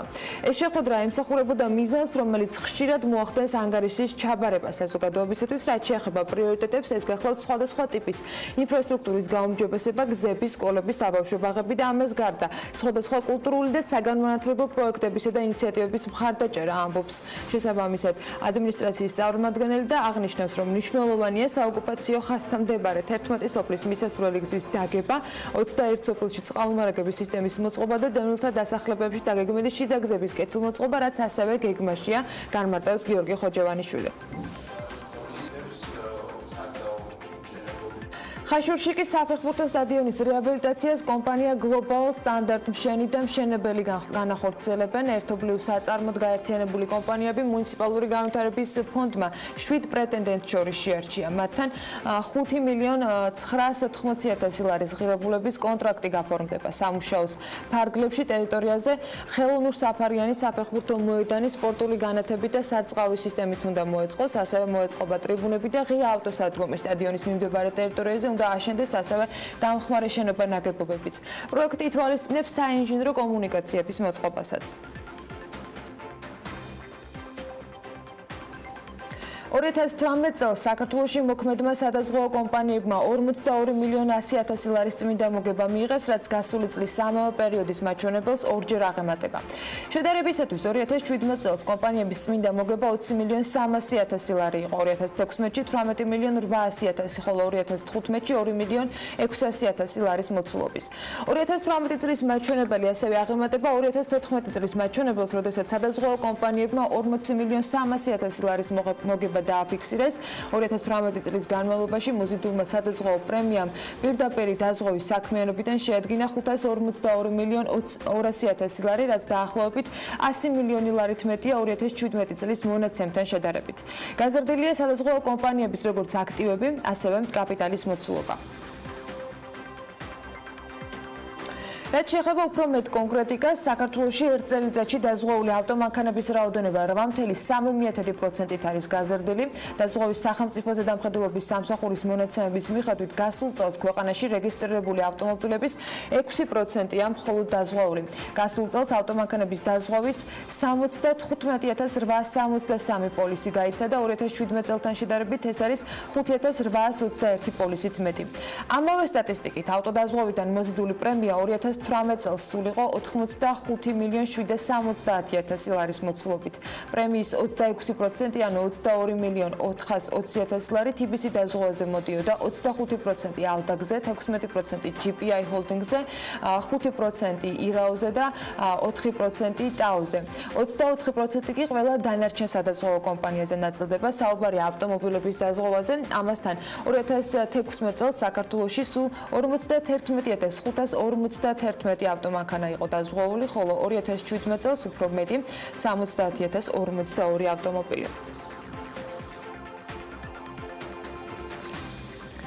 ევროპის რეკონსტრუქციისა და განვითარების ბანკმა შესაძლოა ქუთაისისათვის ახალი ავტობუსების შეძენა დააფინანსოს. მთავრობის განკარგულების მიხედვით საერთაშორისო საფინანსო ინსტიტუტთან ამ მიზნით კონსულტაციები დაიწყება. ქუთაისისათვის ავტობუსების შეძენაზე ინფორმაცია საქართველოს ფინანსთა სამინისტრომ მთავრობას უკვე მიეწოდა. ამ ეტაპზე უცნობია რა თანხაა საჭირო პროექტის განხორციელებისათვის. EBRD-ის დაფინანსებით კი შეგახსენებთ, რომ ახალი ავტობუსების შეძენა უკვე თბილისისთვის და ბათუმისთვის ხდება.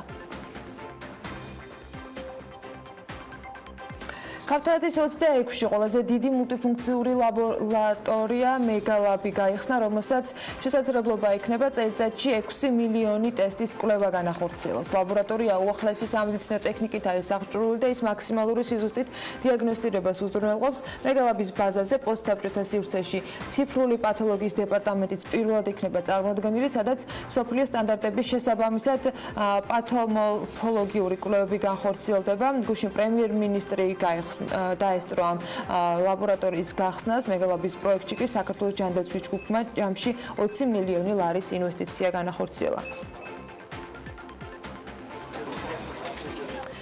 გუშინ გაიხსნა ასევე გამოფენა სარემონტო სამშენებლო მასალების ჰიპერმარკეტი ზოდიკი უკვე მესამე წელია, რაც ამ გამოფენის, ანუ კავკასბილდის აქტიური მონაწილეა. როგორც თავად კომპანიის წარმომადგენლები ამბობენ, მსგავსი ტიპის აქტივობა მნიშვნელოვანია კომპანიისათვის, მისი ზრდისთვის და განვითარებისათვის. რამდენად იზრდება მომხმარებლების დაინტერესება წლიდან წლამდე და რას თავაზობს კომპანია დაინტერესებულ პირებს წელს გამოფენის ფარგლებში, კომპანია ზოდის სიახლეებს მარიამ ადამია მოგუყვება.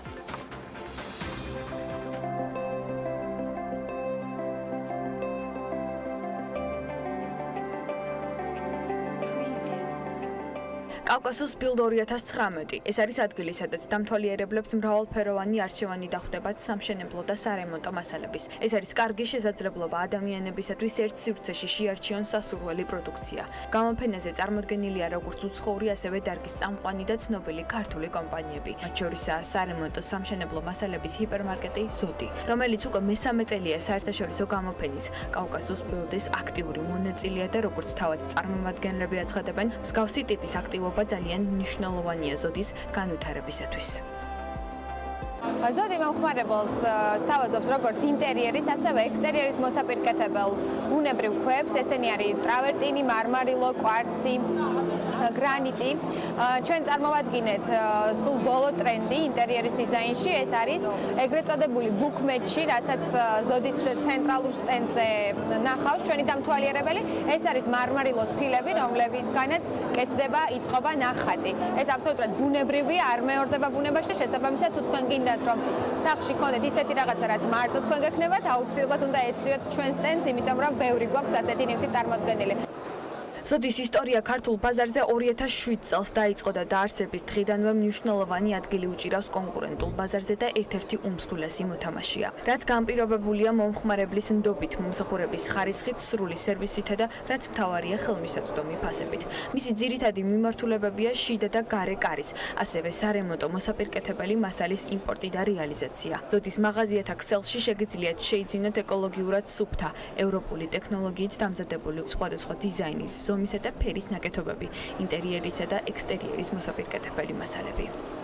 ზოდი წელს გარდა ქვისა და კარისა, მოგეხსენებათ, რომელიც ჩვენი სავისტო ბარათი არის, წელს მომხმარებელს თავაზობს პოლონურ კერამიკას, პოლონურ წყლის შემრევებს, რომლებიც არის ახალი სიტყვა საერთოდ ქართულ ბაზარზე. შემიძლია თამამად თქვა, რომ ჩვენ ვართ ინოვატორები ამ ქვეყანასთან სავაჭრო ურთიერთობის გაღრმავების სამშენებლო მიმართულებით. გვაქვს დიდი ფორმატის კერამოგრანიტის ფილები, რომელიც ძალიან დიდი მოწონებით სარგებლობს უკვე მომხმარებელს, როგორც გარე, ასევე შიდა მოპირკეთებისთვის, ასევე შემრევები, რომელიც არაფრით არ ჩამოუვარდება თუ არ აღემატება თუნდაც იგივე გერმანულ და ესპანურ ბრენდებს. ფასი არის ძალიან მისაღები. რაც შეეხება გამოფენას, კომპანია ზოდის სტენდთან დამთვალიერებლები 4 დღის განმავლობაში გაეცნობიან ინტერიერისა და ექსტერიერის დიზაინის უახლეს ტრენდებს და მიიღებენ 10%-იანი ფასდაკლების ვაუჩერს ნებისმიერ შენაძენზე. აქვე უნდა აღინიშნოს ისიც, რომ ზოდი წარმოდგენილია 5 ბრენდ მაღაზიით, როგორც თბილისში, ასევე რეგიონებში, მათ შორის მარნეულში, რუსთავში, გორში, ქუთაისსა და ზუგდიდში.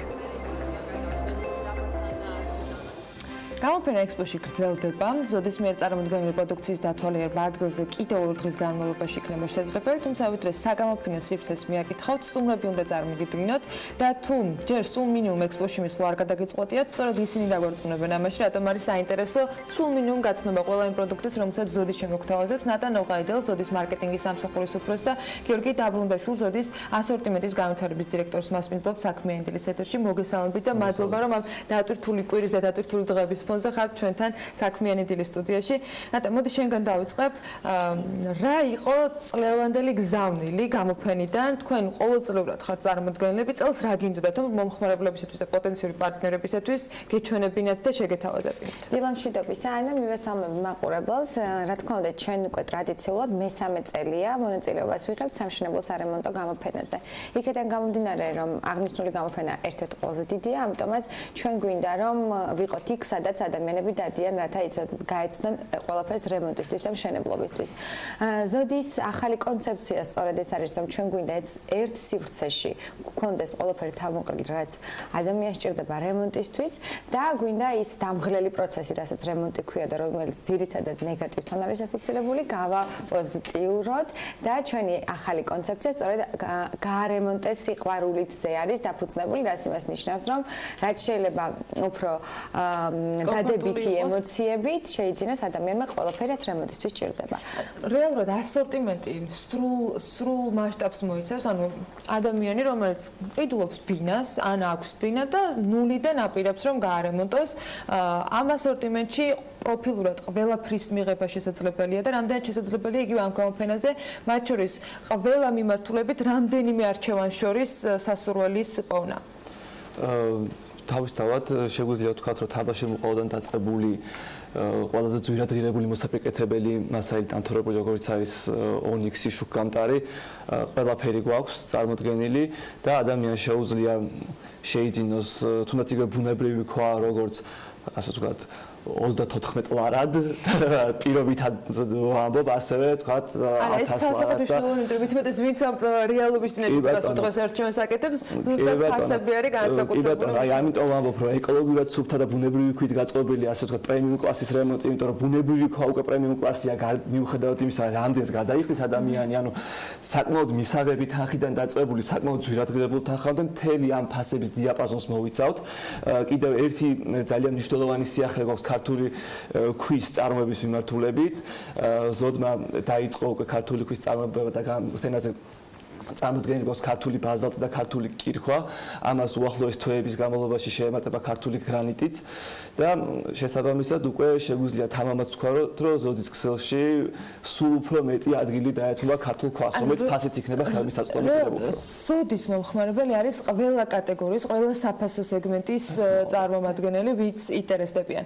შაშენდელთან შედარებით წელს რა იყო სიახლე და ცვლილება? აი, რა შეგვიძლია ვთქვათ, რომ წელს უკვე გვაქვს შესაძლებელი, რომ ესეც შევთავაზოთ ამ შემთხვევაში დაინტერესებულ ადამიანს. ანა, მთავარი რაც არის, რომ ჩვენ გვინდა ადამიანებში შევქმნათ კულტურა ბუნებრივი ქვის ყიდვის და მისი ინტერიერსა თუ ექსტერიერში აქტიურად გამოყენების, იმიტომ რომ დღევანდელი მსოფლიო, რომელიც მუდმივად უფრო და უფრო მძაფრი პრობლემების წინაშე დგას ეკოლოგიურობის კუთხით, ეს ბუნებრივი ქვები სწორედ ისეთი მასალაა, რომელსაც თავისუფლად შეგვიძლია შვილისთვის საკვების მომზადება, ასევე მასზე ნებისმიერი რაღაცის გაკეთება, რაც არ გამოიწვევს არც ალერგიას, არის ეკოლოგიურად აბსოლუტურად უსაფრთხო. აი, რაც გიორგიმ თქვა, დავეთანხმები, რომ დღეს ჩვენთან სამწუხაროდ გონია ხალხს, რომ ჩვენი ბუნებრივი ქვები ძვირია, მაგრამ ეს ასე არ არის, იმიტომ რომ ნებისმიერ სეგმენტზე, თუნდაც კერამიკულ ფილებთან შედარებით, აბსოლუტურად ყველა სეგმენტის ადამიანს შეუძლია შეიძინოს ბუნებრივი ქვა, იგივე ტრავერტინი, გრანიტი, მარმარილო, კვარცი და გამოიყენოს ის ინტერიერში. ის რაც ჩვენ სიახლეებს ვთავაზობთ, არის მუდმივად ახალი ტრენდები ინტერიერის თუ ექსტერიერის დიზაინში, იმიტომ რომ დღეს აი როგორც ვახსენეთ სიუჟეტში, ეგრეთ წოდებული ბუქმეჩეს ფილების კომბინაცია, რომელიც საერთო ნახატს ქმნის, ეს არის სულ ბოლო ტრენდი. უნიკალურია, იმიტომ რომ ესეთი არავის არ ექნება და ჩვენ გვიყვარს განსხვავებულობა, გამორჩეულობა და შესაბამისად ზოდის სწორედ ამის საშუალებას აძლევს მომხმარებლებს. მან ქართული ქვა ახსენეთ, რითი არის ის განსაკუთრებული და გამორჩეული და რატომ აკეთებთ აქცენტს? იმიტომ რომ ადგილობრივი წარმოება ერთის მხრივ თუ ხარისხის სხვა შედეგს გვაძლევს რეალთ მომხმარებლისათვის. პირველ რიგში, იმიტომ რომ ადგილობრივი წარმოება, იმიტომ რომ ზოდი როგორც კომპანია სენსიტიურია მსგავსი პროექტების მიმართ, ბევრი ადგილობრივი წარმოების პროდუქცია იყიდება ჩვენს ქსელში, იმიტომ რომ ქართული არის და მაქსიმალურად ჩანს ვაზად ადგილობრივ წარმოებას რომ მომხმარებლამდე მივიდნენ. მეორე, იმიტომ რომ ჩვენ როგორც ასე ვთქვათ, ერთ-ერთი მოწინავე ასე ვიტყოდი, რომ არ მიწყინონ ქვის დარგში, ავიღეთ ის პასუხისგებლობა, რომ სხვა ქვეყნებიდან იმპორტირებული ქვების ნაცვლად ქართულ პროექტებში წავიდეს ქართული ქვა.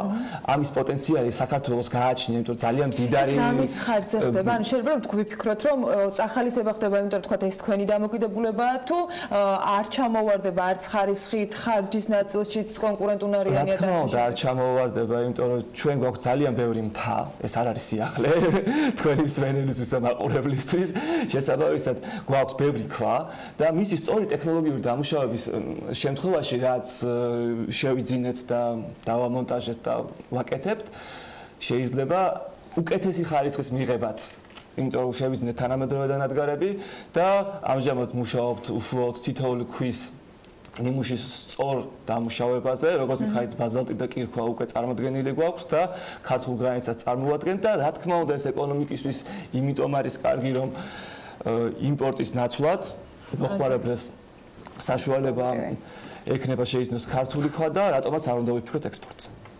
მე მგონი არაჩვეულებრივია თუმცა როცა არსებობს შესაძლებლობა რომ ასეთი უნიკალური ნამუშევრები შეიქმნას ინდივიდუალურად თითოეული სახლისათვის. დღეს რაზე არის უფრო მეტი მოთხოვნა, რის მიმართ არის ინტერესი და რამდენად არის გაზიარებული კომპანიის სურვილი და ინიციატივა, რომ ქართული წარმოება იყოს მხარდაჭერილი, მით უმეტეს როცა აბსოლუტურად თანაბარი, თქვათ, პირობებით შეგვიძლია განვიხილოთ ისინი როგორც ხარისხის ნაწილში, ასევე ფასის ნაწილში, მომხმარებელმა თუ გაიგო ის შეთავაზება, რასაც ზოდის იმიტომ რომ მე მახსოვს თქვენი წინასწორებისაც იყო მსგავსი გზავნილები რომ შესაძლებელი არის ნატურალური ქვით ჩავანაცვლოთ რაღაც ხელოვნური საფარები და ეს იყოს კიდევ უფრო უსაფრთხო ჩვენი ოჯახის წევრებისათვის. რამდენად მიღებული არის ეს მომხმარებლის მხრიდან? დაახლოებით 25%-ით გაზრდილია მოთხოვნა ბუნებრივ ქვებზე, იმიტომ რომ ჩვენ ვაკეთებთ ხოლმე მომხმარებელთა გამოკვლევას, კითხავების საშუალებით, პირდაპირ ინტერვიუების საშუალებით და ადამიანებს უკვე უჩნდებათ ამის კულტურა, რომ შეიძინონ ბუნებრივი ქვები. ფუფუნებისთვის ეს არის საჭიროებისთვის. ნამდვილად და პირველ რიგში ეკოლოგიისთვის. ვიზუალურად რომ განსაკუთრებული და განსხვავებული ამაზე საუბარი აღარ არის. ასევე ჩვენ მუდმივად ვანებივრებთ მომხმარებლებს, სწორედ იქიდან გამომდინარე, რომ შევაჩვიოთ ბუნებრივი ქვების ყიდვას ფასდაკლებებით. ეხლაც ვემზადებით ორდღიანი ფასდაკლების აქციისთვის და დავაანონსებთ თქვენი ეთერის საშუალებით, რომ 14-15 ապრილს აბსოლუტურად ყველა ფერზე ჩვენ მომხმარებელს საშუალება ექნება ისარგებლოს ფასდაკლებით. ნებისმიერ პროდუქციაზე, რაც მას დასჭირდება, ეს იქნება კარი, გათბობის ქვაბები, ბუნებრივი ქვები, ლამინირებული იატაკი თუ ნებისმიერი, რაც ჩვენ ქსელშია წარმოდგენილი. არ გვაკლებთ.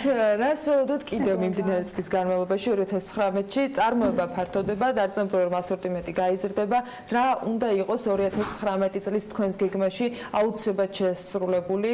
რა შეიძლება რომ წინასწარ მომხმარებელი მომამზადოთ და ჩვენც ვიყოთ ინფორმირებული ამ ნაწილში? მომხმარებელი მუდმივად ელოდება ჩვენგან სიახლეებს, იმიტომ რომ აი სატელეფონო ხაზიდანაც როდესაც ვაკეთებთ ხოლმე მონიტორინგს და ანალიზს, ყოველთვის ჩანს რომ აბა როდესაც რეკავი მომხმარებლები გვეკითხებენ რომ აბა ახალს რას გვთავაზობთ, რა სიახლე გაქვთ, ანუ მუდმივად ვცდილობთ რომ გავანებივროთ, იმიტომ რომ დღეს ეკონომიკური კრიზისია ქვეყანაში და ყოველს უნდა რომ რაღაცა ხელმისაწვდომ ფასად შეიძინოს, სწორედ აქედან გამომდინარე არის რომ აი ეს ფასდაკლებები, რომელსაც ჩვენ არ ვაკლებთ ჩვენ მომხმარებელს, საკმაოდ უხარიათ და მოსწორია. ნამდვილად. გარდა ამისა, გამოფენის ვიზიტორებისთვისაც გვაქვს ეს ფასდაკლება, ანუ ყველა ვიზიტორი მიიღებს 10%-იან ვაუჩერს, რომელსაც ივნისის ბოლომდე შეუძლია რომ გაანაბდოს და გამოიყენოს ნებისმიერ შენაძენზე.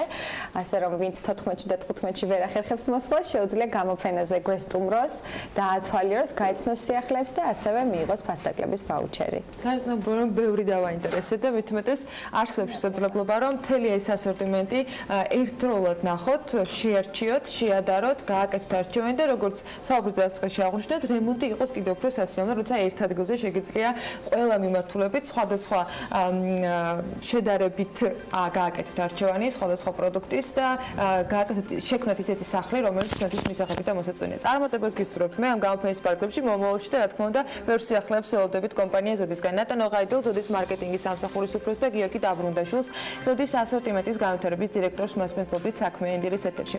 ახლა ვიდრე შემდეგ სტუმარს უმასპინძლებთ, გადავხედოთ ფრენების განრიგს, რომელიც ტავჯორჯია მოგვაწოდა ამინდის გრძელვადიან პროგნოზს გარემოს ეროვნული სააგენტოდან და მცირე სარეკლამო პაუზის შემდეგ დაგიბრუნდებით.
ამინდის პროგნოზის სპონსორია სადაზღვევო კომპანია უნისონი. თავისუფალი დაზღვევა თქვენი სიმშვიდისათვის.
ამინდის პროგნოზის სპონსორია სადაზღვევო კომპანია უნისონი. თავისუფალი დაზღვევა თქვენი სიმშვიდისათვის.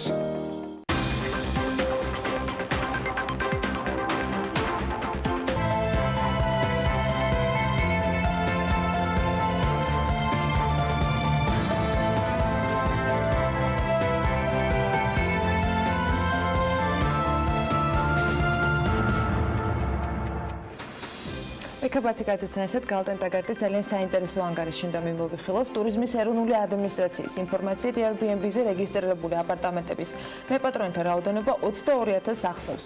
ბოლო დროს ტურიზმის სექტორის ზრდასთან ერთად კარგად ფეხმოკიდებული და როგორც გალტენტაგარტმა დაითვალა, Airbnb-ზე ბინის გაქირავებიდან თბილისმა 2018 წლის განმავლობაში 23 მილიონი დოლარის შემოსავალი მიიღო. მაჩვენებელი 2017 წელთან შედარებით 90.7%-ით არის გაზრდილი. 2016 თუ შევადარებთ, 5.75-100-ჯერ მეტია. ანგარიშის დეტალებს კიდევ უფრო დეტალურად სტუმარი გაგვაცნობს კახა სამყურაშვილი გალტენდაგარტის უფროსი ანალიტიკოსი შემოგვიერთდა სტუდიაში. მოგესალმებით, მადლობა რომ ხართ ჩვენთან ერთად. ანგარიში ცალსახად საინტერესოა იმ ფონზე, რომ ეს ინდუსტრია იზრდება და იზრდება მათ შორის Airbnb-ზე ბინის გამქრევებელთა რაოდენობა. ერთგვარად მომხმარებელმა უпростоრად ამ ბიზნესში ჩართულმა ადამიანებმა ერთდროულად გადაწყვიტეს, რომ გამოეყენებინათ ეს შესაძლებლობა, მაგრამ რამდენად სწორად იყენებენ და რამდენად არის ათვისებული ის რეალურად პოტენციალი, რომელიც დღეს არსებობს საქართველოში ტურისტების მზარდი რაოდენობიდან გამომდინარე. მოდით ამით დავიწყოთ, როგორი არის ანგარიშის მიხედვით მონაცემები. მოგესალმებით თქვენ აუდიტორიას. მადლობა რომ დაინტერესდით ამ თემით და დრო დაუთმეთ.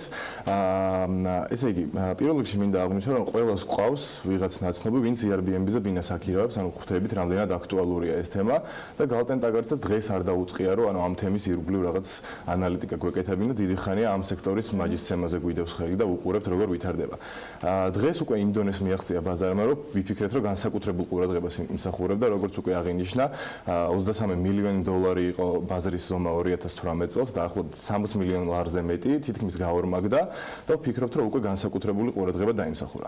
ეხლა რა კითხვა რაც იყო, რომ რატო მოხდა, რომ ამდენმა ადამიანმა ერთდროულად გადაწყვიტა, რომ Airbnb-ზე ბინა განეთავსებინა. ზოგადად უძრავი ქონების მფლობელებს აქვთ ორი არჩევანი. ერთი, თავისი ბინა გააქირავონ გრძელვადიანად 6 თვით, 1 წლით, 2 წლით სტაბილურად და მეორე, წავიდნენ Airbnb-ზე, დადონ ბინა და მოკლევადიანად აქირავან Airbnb-ის მეშვეობით. საქმე იმაშია, რომ მომგებიანობა რეალურად Airbnb-ზე არის უფრო მაღალი, ვიდრე გრძელვადიანი გაქირავების შემთხვევაში და ამან მოლოდინი და სტიმულები გააჩინა ბაზარზე, რომ ყველა შეძლებდა Airbnb-ის მეშვეობით უფრო მეტი, ასე რომ ვთქვათ, შემოსავალი მიეღო, ვიდრე ამას გააკეთებდა გრძელვადიანი გაქირავების შემთხვევაში. მიუხედავად იმისა, რომ უფრო მეტი რესურსი ჭირდება ადამიანური, მათ შორის ამ ყველაფრის მენეჯმენტს. ცხადია და ამის შემდეგ მივიღეთ დღეს თბილისში მდგომარეობა, როცა მიწოდება გაიზარდა ძალიან შთამბეჭდავად. ანუ მაგალითისთვის, თუ 2016 წელს საშუალო თვეში ბაზარზე იყო 4000 ბინა Airbnb-ზე, 17 წელს ეს რიცხვი იყო უკვე 6000 და 2018 წელს გადააჭარბა 10000. ანუ საშუალო თვეში Airbnb-ზე იდებოდა 10000 ბინა 2018 წელს. ეხლა ჩვენ დავინტერესდით ამ კუთხით რა დინამიკა იყო ევროპულ ქალაქებში.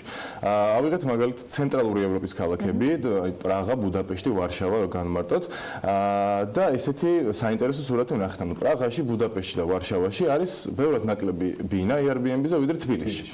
რაც უკვე გაკვირვებას იწვევს, იმიტომ რომ რეალურად კი თბილისში ძალიან მაგრად ვითარდება ტურიზმი, ტურისტების რაოდენობა ძალიან მასშტაბური სწრაფად იზრდება, მაგრამ რეალურად ჯერ უკან ვართ პრაღაზეც, ბუდაპეშტზეც და ვარშავაზეც და იქ რეალურად მოთხოვნა ბევრად მეტია ტურისტების მხრიდან. კვლევაში იყო რომ 62.8 იყო, ხო, მე მგონი ზრდა და ამ ზრდიდან 64% ჯერ ჯავშანის არ ქონია ბინას. კი, ზუსტად. ანუ ეს ჭარბი მიწოდება უკვე, ანუ კი, მაგას ზუსტად მაგ მიმართულებით მივდით, ანუ ჯერ ერთი ჩანს რომ სხვა ქალაქებთან თუ შევადარებთ, ჩანს რომ ნამდვილად გვაქვს ეს ჭარბი მიწოდება, იმიტომ რომ ბევრად მეტი საკუთრება განთავსებული Airbnb-ზე ვიდრე პრაღაში და მეორე მაგ მიმართულებით, მე ხო თქვი რომ დაახლოებით 10000 ბინა იდება ყოველთვიურად, ამ 10000 ბინიდან 6000 საერთოდ არ იჯავშნება თვის განმავლობაში. დარჩენილ 4000-ზე მოდის მთლიანი დატვირთვა. ბაზარზე ცალსახად გვაქვს ჭარბი მიწოდების საკითხი, ეს რაც ვაღნიშნე რომ მომგებიანობა უფრო მეტი იყო Airbnb-ზე ვიდრე გრძელვადიანი გაქირავების ბიზნესში, ისეთი სტიმული აღმოჩნდა, რომ ყველამ ძალიან სწრაფად გადაწყვიტა Airbnb-ზე შესვლა. რეალურად თვითონ მოთხოვნა ტურისტების მხრიდან არის ძალიან მაღალი. ბაზარი თითქმის გაორმაგდა, ბაზარზე მოთხოვნა გაორმაგდა, 97%-იანი ზრდა იყო, მაგრამ მიწოდება მაინც იმდენად მაღალია, რომ ჯერჯერობით ეს ყველაფერი დატვირთულობაში მთლად კარგად არ აისახება. ჯერჯერობით მაინც ზედმეტია მიწოდება. ამ კვლევის ფარგლებში თუ ქონდა შესაძლებლობა გამოგეკვლიათ, რამდენად არის სწორად მიწოდებული, იმიტომ რომ ერთგვარი გაიდლაინი არსებობს, ხო, მათ შორის Airbnb-ზე ბინების შეთავაზების, Airbnb-საც თავისი კრიტერიუმები აქვს, რის მიხედვითაც ფასებს ადგენს, რის მიხედვითაც შეთავაზებებს აკეთებს. აი ამ ნაწილში ათვისება როგორი არის? კი, სხვათა შორის ეგ ძალიან საინტერესო ტენდენცია. Airbnb-ის ბიზნეს მოდელი, ესა ვეძახით ჩვენ, ბინების ყიდვა, ქირაობა რო შემდეგ თვითონ გააქირავ, არის ძალიან წარმატებული ბიზნეს მოდელი. ერთგვარი პროფესიონალური მენეჯმენტი, პროფესიონალ მასპინძლებს ვეძახით ისეთ ადამიანებს, რომლებიც ერთზე მეტ ბინას აქირავენ, ორ ან მეტ ბინას აქირავენ, ან სააგენტოები, ან უბრალოდ მსხვილი მფლობელები და ასე შემდეგ. ევროპულ ქალაქებში ეს დინამიკაც ძალიან შესამჩნევია. ანუ პროფესიონალური მენეჯერები აკეთებენ ბიზნეს მენეჯმენტს უკეთესად, ვიდრე ამას აკეთებენ ჩვეულებრივი ადამიანები, იმიტომ რომ ამას ჭირდება ბევრი დრო, დასუფთავება და 1000 გვარი მომსახურება და ანუ ამას უკეთესად აკეთებს რაღაც თუნდაც სააგენტო იყოს თუ მსხვილი მფლობელი ამ ბიზნესს. ანუ ამ მაჩვენებელში სიტყვაზე ესეთი მსხვილი მფლობელების წილით, ბაზრის წილით, ანუ თბილისში არის 46%. ამ მაჩვენებლითაც ჩამოგრჩებით ევროპულ ქალაქებს 46%, 60%-ის წინააღმდეგ და ვფიქრობთ, ველოდებით უბრალოდ რომ ანუ ეს ამ ტენდენციით, ამ მიმართულებით უფრო განვითარდება ბაზარი, ანუ ეს მსხვილი მოთამაშეები უფრო გაჩნდებიან და უფრო რაღაც სააგენტოებს ან რაღაც თუმცა Airbnb-ზე მაინც დარჩება სივრცე ინდივიდუალური გამოკრებებისთვის, სპეციალურად ერთ ბინას საკირა. სხვა ბათუმის ნაწილიც იყო, ხო, შეფასება? არა, ბათუმის ნაწილი ჯერჯერობით ცალკე რეპორტი გვაქვს, ცალკე გამოვიდა, მაგრამ ნუ ბათუმიც მნიშვნელოვანი ბაზარია, თუმცა ანუ თბილისთან შედარებით ბევრად მცირე და ბევრად ნაკლებად განვითარებული. ანუ დატვირთულობის კუთხითაც, ფასების კუთხითაც, შემოსავლების კუთხითაც ბევრად ნაკლებად ვიდრე თბილისი. თუმცა ამაზე დეტალურადაც შემოგთავაზებთ ცოტა ხანში. საშუალო შემოსავალი ალბათ უბნების მიხედვით განსხვავდება, მაგრამ აი მაინც რამდენი არის ერთი ბიზნეს მფლობელისათვის, იმიტომ რომ ესეც საალსახად საინტერესო ბიზნეს მოდელი შეიძლება იყოს, იმიტომ რომ ხშირ შემთხვევაში მათ შორის იმ ინფორმაციას დავყნობთ, რომელიც თქვა ჩვენს გარშემო შეიძლება არსებობდეს, ხშირად მსმენია და გაუკეთებიათ ადამიანებს ისე რომ იქიდან გამომდინარე რომ აქვთ მოლოდინი რომ დატვირთულობა იქნება, სესხით აკეთებენ ამ ბინებს, ან უცვლიან დიზაინს, ან არსებულ ბინას არემონტებენ იმისათვის რომ უფრო მისაღები იყოს Airbnb-ის მომხმარებისათვის. აი ეს მოდელი რამდენად შეიძლება წარმატებულად მივიჩნიოთ იმ შემოსავლებიდან გამომდინარე, რომელიც საშუალოდ ერთ ბინას შეუძლია მოუტანოს ფლობელს. ანუ ზუსტად მაგ ძალიან მნიშვნელოვანი მომენტს შევეხეთ ახლა, ანუ თბილისში ანუ ბინების რუკას რო შევხედოთ, არის ძალიან გაფანტული. ანუ არის როგორც თბილისში, ისევე დიდუბეში, სამგორშიც, ნუცუბიძეზეც და ასე შემდეგ. ანუ რეალურად ანუ ეს ჭარბი მიწოდება არის სწორედ ამის დამსახურება. ყველაზე კარგად Airbnb მუშაობს ძველი თბილისსა და მის შემოგარენში. სოლოლაკი, ვერა, ჩუღურეთი თუნდაც, ანუ ამ რაიონებში შემოსავალი ბინის მფლობელებს აქვთ ბევრად მაღალი, ვიდრე სხვა ასე ვთქვათ იგივე ზომის და იგივე ხარისხის ბინებზე სხვა რაიონებში.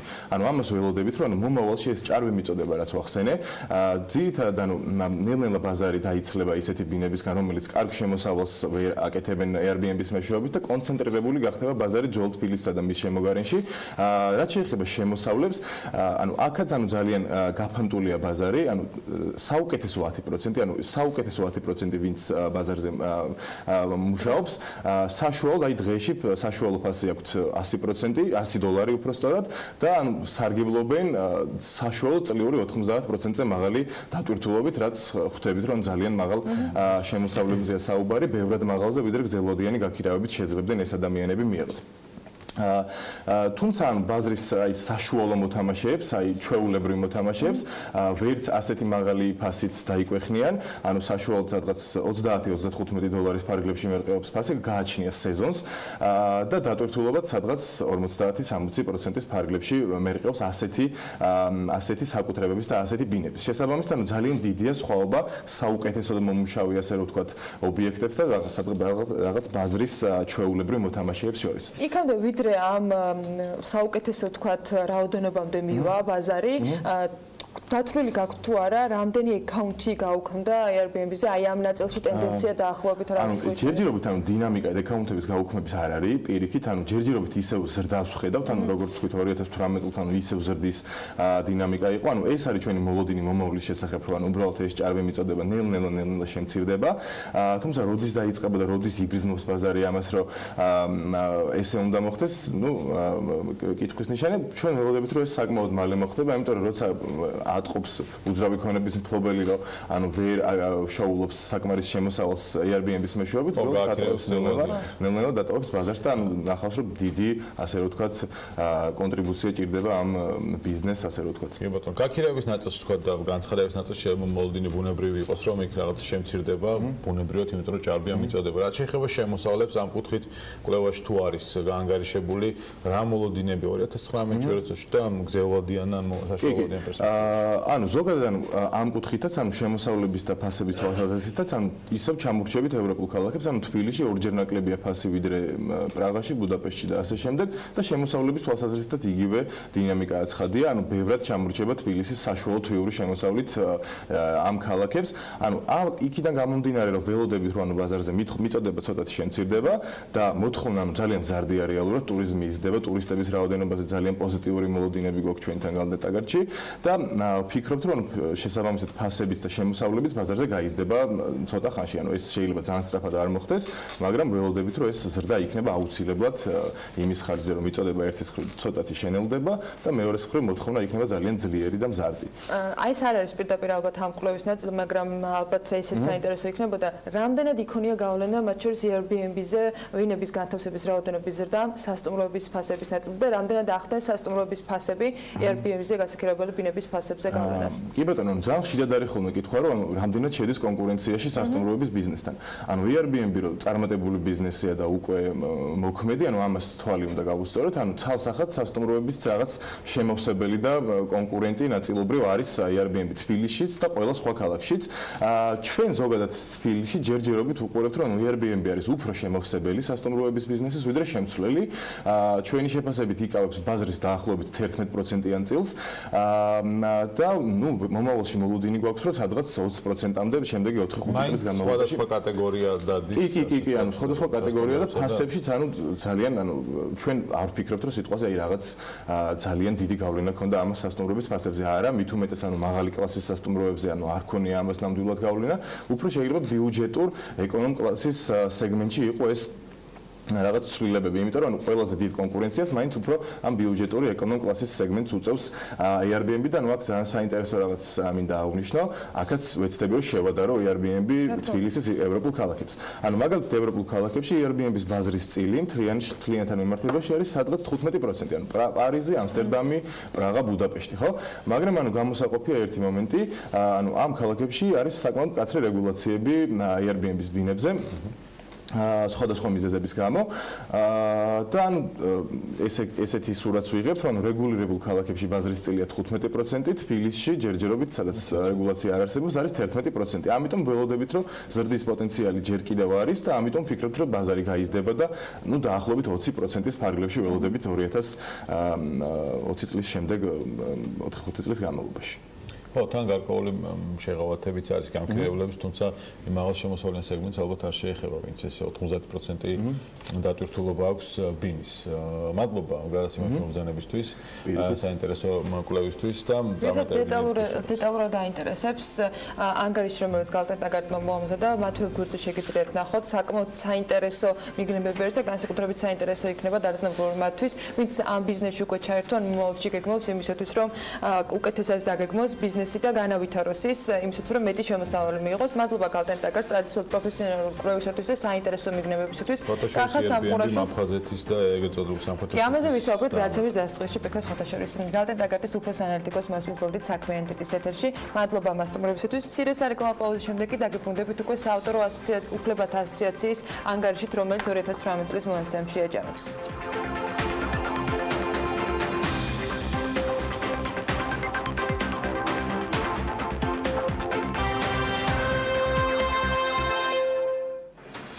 საავტორო უფლებათა ასოციაციის ბოლო დროის აქტიურობა არც თუ სასიამოვნო რეალობას და სრულიად გაურკვეველი წარმონაქმნის საფრთხეებს ბევრჯერ დაუკავშირდა. დღეს თავად ამ გაერთიანების შესახებ უფრო საქმიანი და ამ საქმის შედეგები გვინდა რომ მაყურებელს გავაცნოთ. საავტორო უფლებათა ასოციაციის ადგილობრივ წევრთა რაოდენობამ 2018 წლის ბოლოსთვის 1929 საავტორო და მომიჯნავე უფლების მფლობელი გააერთიანა. გიგა კობალაძე, საავტორო უფლებათა ასოციაციის ხელმძღვანელი შემოგვიერთდა და დეტალურად 2018 წლის ანგარიშს მასთან ერთად განვიხილავთ. მადლობა რომ ხართ ჩვენთან ერთად და მადლობა ძალიან საინტერესო ანგარიშისთვის, რომელიც ძალიან ბევრ მონაცემს მოიცავს. ერთგვარად მინდა რომ გავყვეთ ყველას და იმედია რომ მოვასწრებთ ეთერში. მე აღვნიშნე რომ 1929 წევრისგან შედგება დღეს. უკვე მეტისგან ეს 2018 წლის ნაწილი. დღეს რამდენი არის და შედარების 2000-მდე არის ყოველდღიურად ხდება წევრების მატება ჩვენთან. როგორც ისეთი წევრების, რომლებსაც არის შეგროვებული ჰონორარი და ისინი მოდიან ასოციაციაში, იმიტომ რომ მიიღონ საკუთარი კუთვნილი ჰონორარი, აგრეთვე წევრები, რომელთაც აქვთ რაიმე პრობლემა საავტორო უფლებებთან დაკავშირებით და ისინი მოდიან წევრიანდებიან და ჩვენ შემდგომში უზრუნველყოფთ ამ პრობლემების შესაძლებლობის დაგვარად და მაყურებელს რომ მოეჩვენოს ეს რიცხვები უბრალოდ რაღაც ან ჩვენგან შეთავაზებულად როგორც მასშტაბური ან რაღაცა შედარებით მცირე დაგმული შედარება რომ გავაკეთოთ ბოლო 5-6 წლის განმავლობაში რამხელა იყო ზრდა დაახლოებით თუ ზუსტად მახსოვს 2012 წლისთვის მხოლოდ 530 წევრამდე ითვლიდა ასოციაცია და 2000 წევრია უკვე დღეს ეს ადგილობრივ არის მხოლოდ საქართველოს მოქალაქე წევრები ადგილობრივები როგორც მოგეხსენებათ სხვა მხრივ ჩვენ მთელი მსოფლიოს რეპერტუარს მართავთ, იმიტომ რომ 200-ზე მეტი საერთაშორისო ხელშეკრულება გვაქვს წარმომადგენლობის გაფორმებული მსოფლიოს სხვადასხვა ორგანიზაციასთან და მათ მიერ გადმოცემული გვაქვს უფლება, რომ საქართველოს ტერიტორიაზე მართოთ მათი რეპერტუარი. ეს მოიცავს მთელ მსოფლიოს, სადაც კი რაიმე საავტორო უფლებით დაცული ნაწარმოები იქნება. სანამ მართვის ნაწილზე გადავიდოდეთ, ამ ციფრებიც რაღაცნაირად რომ ამოვწუროთ, ჰონორარების სახით ჩვენ, როდესაც წინასწომრობა იყო თქვენი საქმიანი დილაში, მაშინაც რაღაც ნაწილზე ვისაუბრეთ, რომ ძალიან დიდი ზრდა არის ჰონორარების გაცემის 2018 წლის შეჯამებული მაჩვენებელი რამდენია, როგორც ადგილობრივ, ასევე საზღვარგარეთ გაცემული. აი, თუ ჩვენ ისევ შედარებით ანალიზს გავაკეთებთ, მთელი 12 წლის განმავლობაში 1999 წლიდან ვიდრე 2011 წლის ჩათვლით ასოციაცია გასცემდა დაახლოებით 130,000 ლარის ჰონორარს ყოველწლიურად. ჩვენ უკვე 2018 წელს მხოლოდ მოვახერხეთ და 2,5 მილიონი ლარი გავეცით. აქედან ბუნებრივია, რომ დაახლოებით 40% ეს არის ადგილობრივ უფლების მფლობელებზე გაცემული, ხოლო 60% ჩვენ გადაუხადეთ იმ საერთაშორისო ორგანიზაციებს, რომელთა რეპერტუარსაც ჩვენ აქ მართავთ. დაახლოებით გამოდის, რომ 20 ჯერ გაიზარდა გადახდილი ჰონორარის ოდენობა აი იმ წლებთან შედარებით. თვეების მიხედვით თუ ჩავხედავთ სტატისტიკას ამ ანგარიში ძალიან დეტალური ნაწილს გუშინაც ვაკვირდებოდი. დეკემბერი, ოღონდ ეს ჩემი აღქმა არის, ალბათ იმიტომ რომ საახალწლო სეზონის აქტიურობა არის, ხო? რითი ხსნით აი ამ ცვლილებას საერთო ჯამში დიდი სხვაობა არ არის, მაგრამ დეკემბერი გამორჩეულა განსაკუთრებით. დეკემბერში რატომღაც გაიცემა ასევე ყველაზე მეტი ლიცენზია, გროვდება ყველაზე მეტი ჰონორარი და გადახდაც სწორედ დეკემბერში ხდება. გამომდინარე იქიდან, რომ ჩვენ ადგილობრივ წევრებს ვუხდით წელიწადში 4 ჯერ, ანუ კვარტალში ერთხელ, ხოლო საერთაშორისო ორგანიზაციებთან ანგარიშწორება გვაქვს ყოველწლიურად წელიწადში ერთხელ დეკემბერში. სწორედ აი ამ ეს იწევს იმას, რომ დეკემბერში ყველაზე მეტია გადახდა, ასევე ისინი ჩვენ გვიხდიან ხოლმე ხო დეკემბერში ქართველთა კუთვნილ ჰონორარს და სწორედ აქედან გამომდინარე განპირობებული ის, რომ დეკემბერში არის ყველაზე მეტი. წერილობთ ანგარიში სწორდება და ახლა წესთვის კარგი სტატია. ეს მონაცემი აი საინტერესო რამდენს იხდიან, ანუ უცხოური ჩვენთან იხდის დაახლოებით 25-30-მდე საერთაშორისო ორგანიზაცია, ბევრი არ არის, მაგრამ სადაც გამოიყენება ქართული რეპერტუარი 20-25 ქვეყანა, ну ბუნებრივია რომ ყველაზე მეტი არის პოსტსაბჭოთა სივრცე, უკრაინა, რუსეთი და ასე შემდეგ, თუმცა არის გადახდები იაპონიიდან, არის დიდი ბრიტანეთიდან, საფრანგეთიდან, ამერიკის შეერთებული შტატებიდან და ასე შემდეგ. რო არის ეს უკვე კარგი, იმიტომ რომ დაგწმობა ამ ნაწილში ესეც ძალიან საინტერესო, სულ ძალიან საინტერესო ანგარიში არის, იმიტომ რომ ბევრი მიმართულებით, მათ შორის ხა ჩემი მხრიდან სატელევიზიო გადმოსახედიდან რამდენს თქვა იყენებენ ან იხდიან ტელევიზიები, ესეც ცალკე საინტერესო მიმართულებაა. როგორ იყოფა სეგმენტურად, ვინ არიან თქვენი პროდუქტის ერთგვარად მომხმარებლები? აქ არის მოცემული სწორედ სეგმენტების მიხედვითაც შემოსავლები, ანუ ჰონორარი. სატელევიზიო სეგმენტი ერთ-ერთი წამყვანია, ყველაზე მეტი მაინც გროვდება ეგრეთ წოდებული ჰორეკას სექტორიდან, ეს რაც არის კვების დაწესებულებები, სასტუმროები, მაღაზიები და ასე შემდეგ. მეორე ადგილზეა სწორედ სატელევიზიო კომპანიები, საკაბელო მაუწყებლობები, რადიო კომპანიები, მერე მოდის თეატრები, კონცერტები და ასე შემდეგ. დაახლოებით 15-16 სეგმენტია, საიდანაც ჰონორარი გროვდება. აქ ჩვენ გვისაუბრია, რომ რეალურად ფასების სწორმა განსაზღვრამ გამოიწვია ის, რომ უფრო მეტი ადამიანი გახდა კანონმორჩილი და კანონთან თავსებადობას ცდილობს. ეს ტენდენცია როგორ იცვლება სეგმენტურად, რომ ჩავხედოთ, პრობლემური მიმართულებები რჩება, პრობლემური გამოწვევები რჩება, ბუნებრივია, ჩვენ რამდენიმე სეგმენტი არსებობს, რომელიც ჯერ არ დაგვიწყია და აი 2019 წელს გაცხადებული გვაქვს, რომ ამ სეგმენტებს დავიწყებთ. მათ შორის ერთ-ერთი ყველაზე დიდი სეგმენტი არის აუდიოვიზუალური ნაწარმოებების ლიცენზირება, რაც შეეხება ფილმებს. ჩვენ ჯერჯერობით მხოლოდ მუსიკის ნაწილში ვარ ლიცენზირებთ ფილმებს, ანუ ფილმში გამოყენებული მუსიკის ნაწილში, ხოლო რაც შეეხება ფილმის სხვა ავტორებს, როგორც არის რეჟისორი, სცენარის ავტორი, მათთვის 2019 წელს დაიწყება ამ წესით ჰონორარის შეგროვება. ასევე მეორე დიდი სეგმენტი გახლავთ, რომელიც ასევე უნდა დავიწყოთ და ეს ამაზე მუშაობა უკვე თითქმის ბოლოშია გასული და 2019 წელს სამუშაოდება, ეს არის ეგრეთ წოდებული private copying-ი, სწორად მარტივად რომ ავხსნათ, ეს არის ფიზიკურ პირთა მიერ რეპროდუცირება საავტორო უფლებით დაცული ნაწარმოებების, ანუ იმ მატერიალური მატარებლების და მოწყობილობების შემომტანი, ანუ იმპორტიორი კომპანიების ლიცენზირება, ვისაც შემოაქვს ეს მოწყობილობები და რომელზეც შეიძლება რომ ჩაიწეროს საავტორო უფლებით დაცული ნაწარმოებები, იქნება მუსიკა, იქნება ფილმი თუ ასე შემდეგ. ამ ნაწილში იგივე ავტორები რამდენად არიან აქტიურები, მესმის რომ ზარდი არის 2000-მდე ვთქვათ წევრი ყავთ, მაგრამ მათი მხრიდან აქტიურობა თუ მოისაკლისებთ თქვენ გარდა უწინ ნაკლებად იყო აქტიურობა, თუმცა ბოლო წლებში საკმაოდ მაღალია აქტიურობა და ეს ბუნებრივია ჩვენ ხელს გვიწყობს როგორც ლიცენზირების კუთხით რომ აღმოვაჩინოთ ისეთი მოსარგებლები, ვინც იყენებს საავტორო უფლებით დაცულ პროდუქტს, ასევე ხელს გვიწყობს იმისთვის რომ შევამციროთ დარღვევები, ანუ ვებრძოლოთ დარღვევებს და როგორც იცით, დარღვევების წინააღმდეგ ჩვენ სასამართლოს ვაწარმოებთ ხოლმე, აქაც ამ ანგარიშიც არის სასამართლოს სტატისტიკა მოცემული, 55 სასამართლო გქონდა მაგალითად 2018 წელს, რომელიც ჩვენ დამღვრევთა წინააღმდეგ რამდენი დასრულდა 55-დან?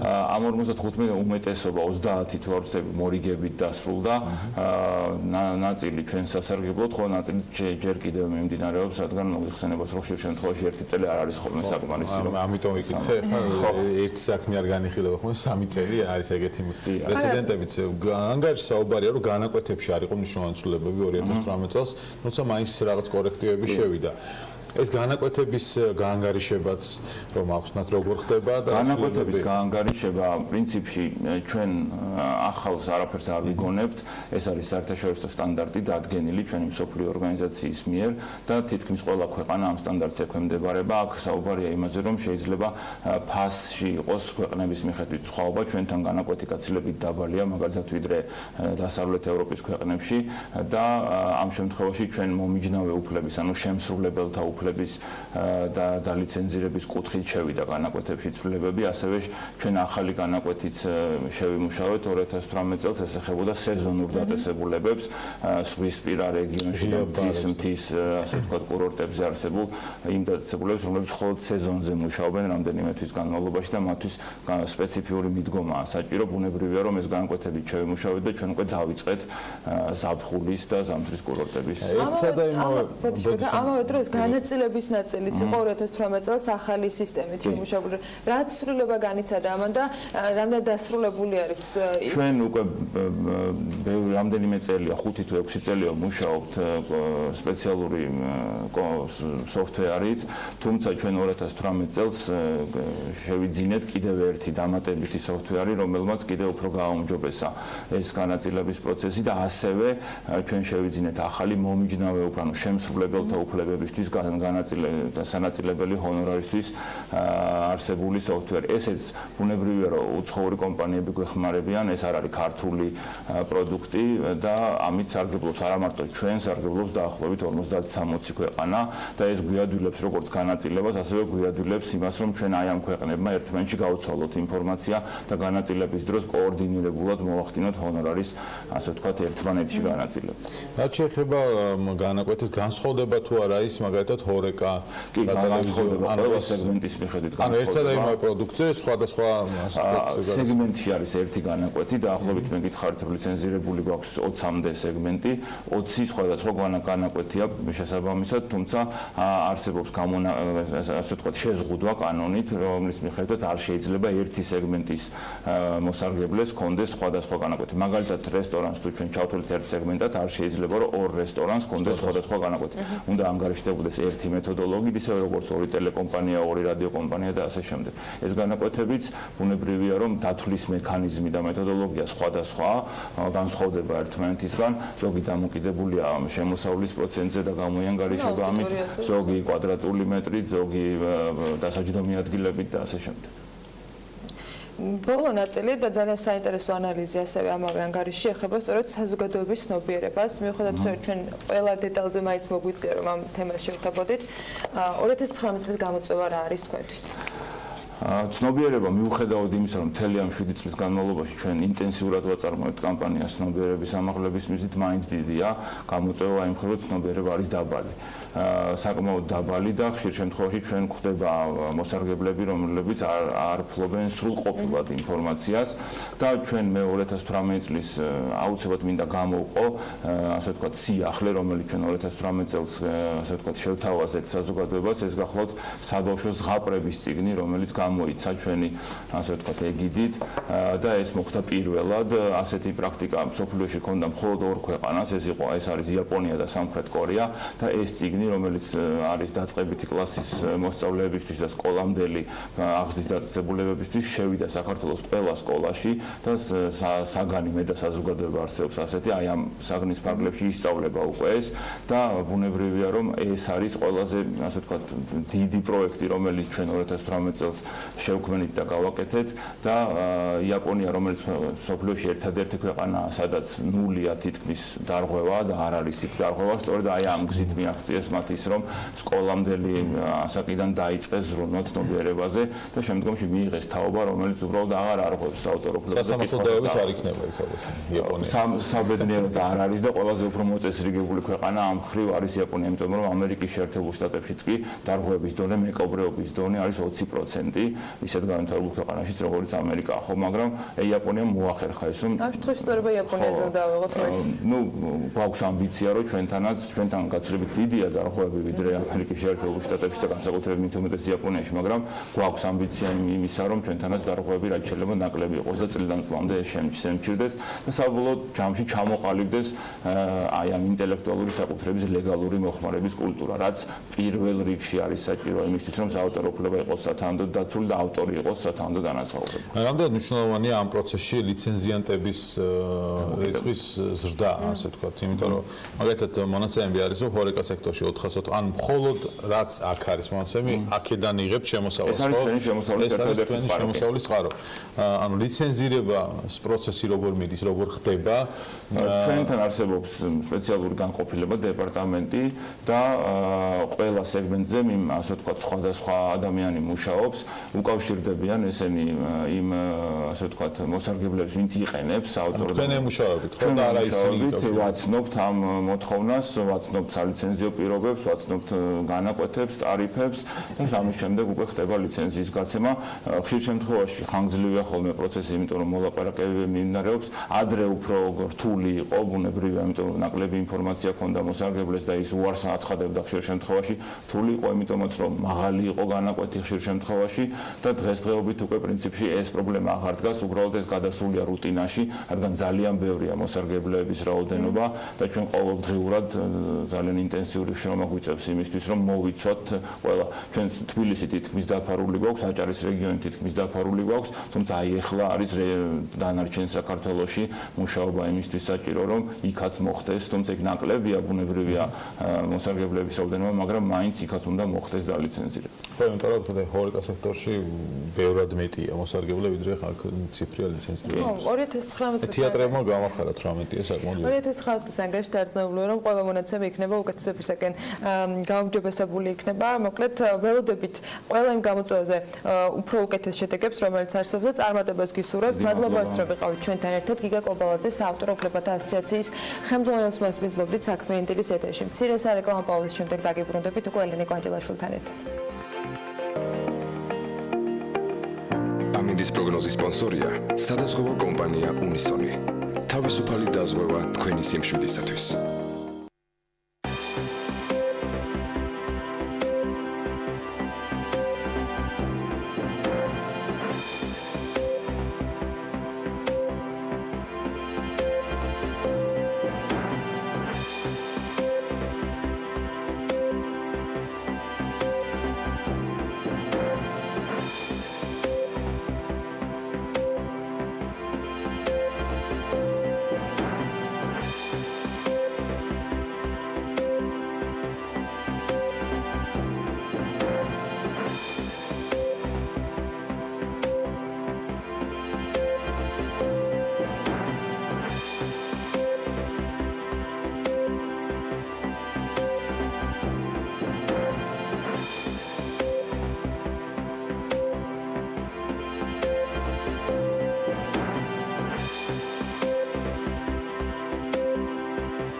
პროგნოზის სპონსორია სადაზღვევო კომპანია უნისონი.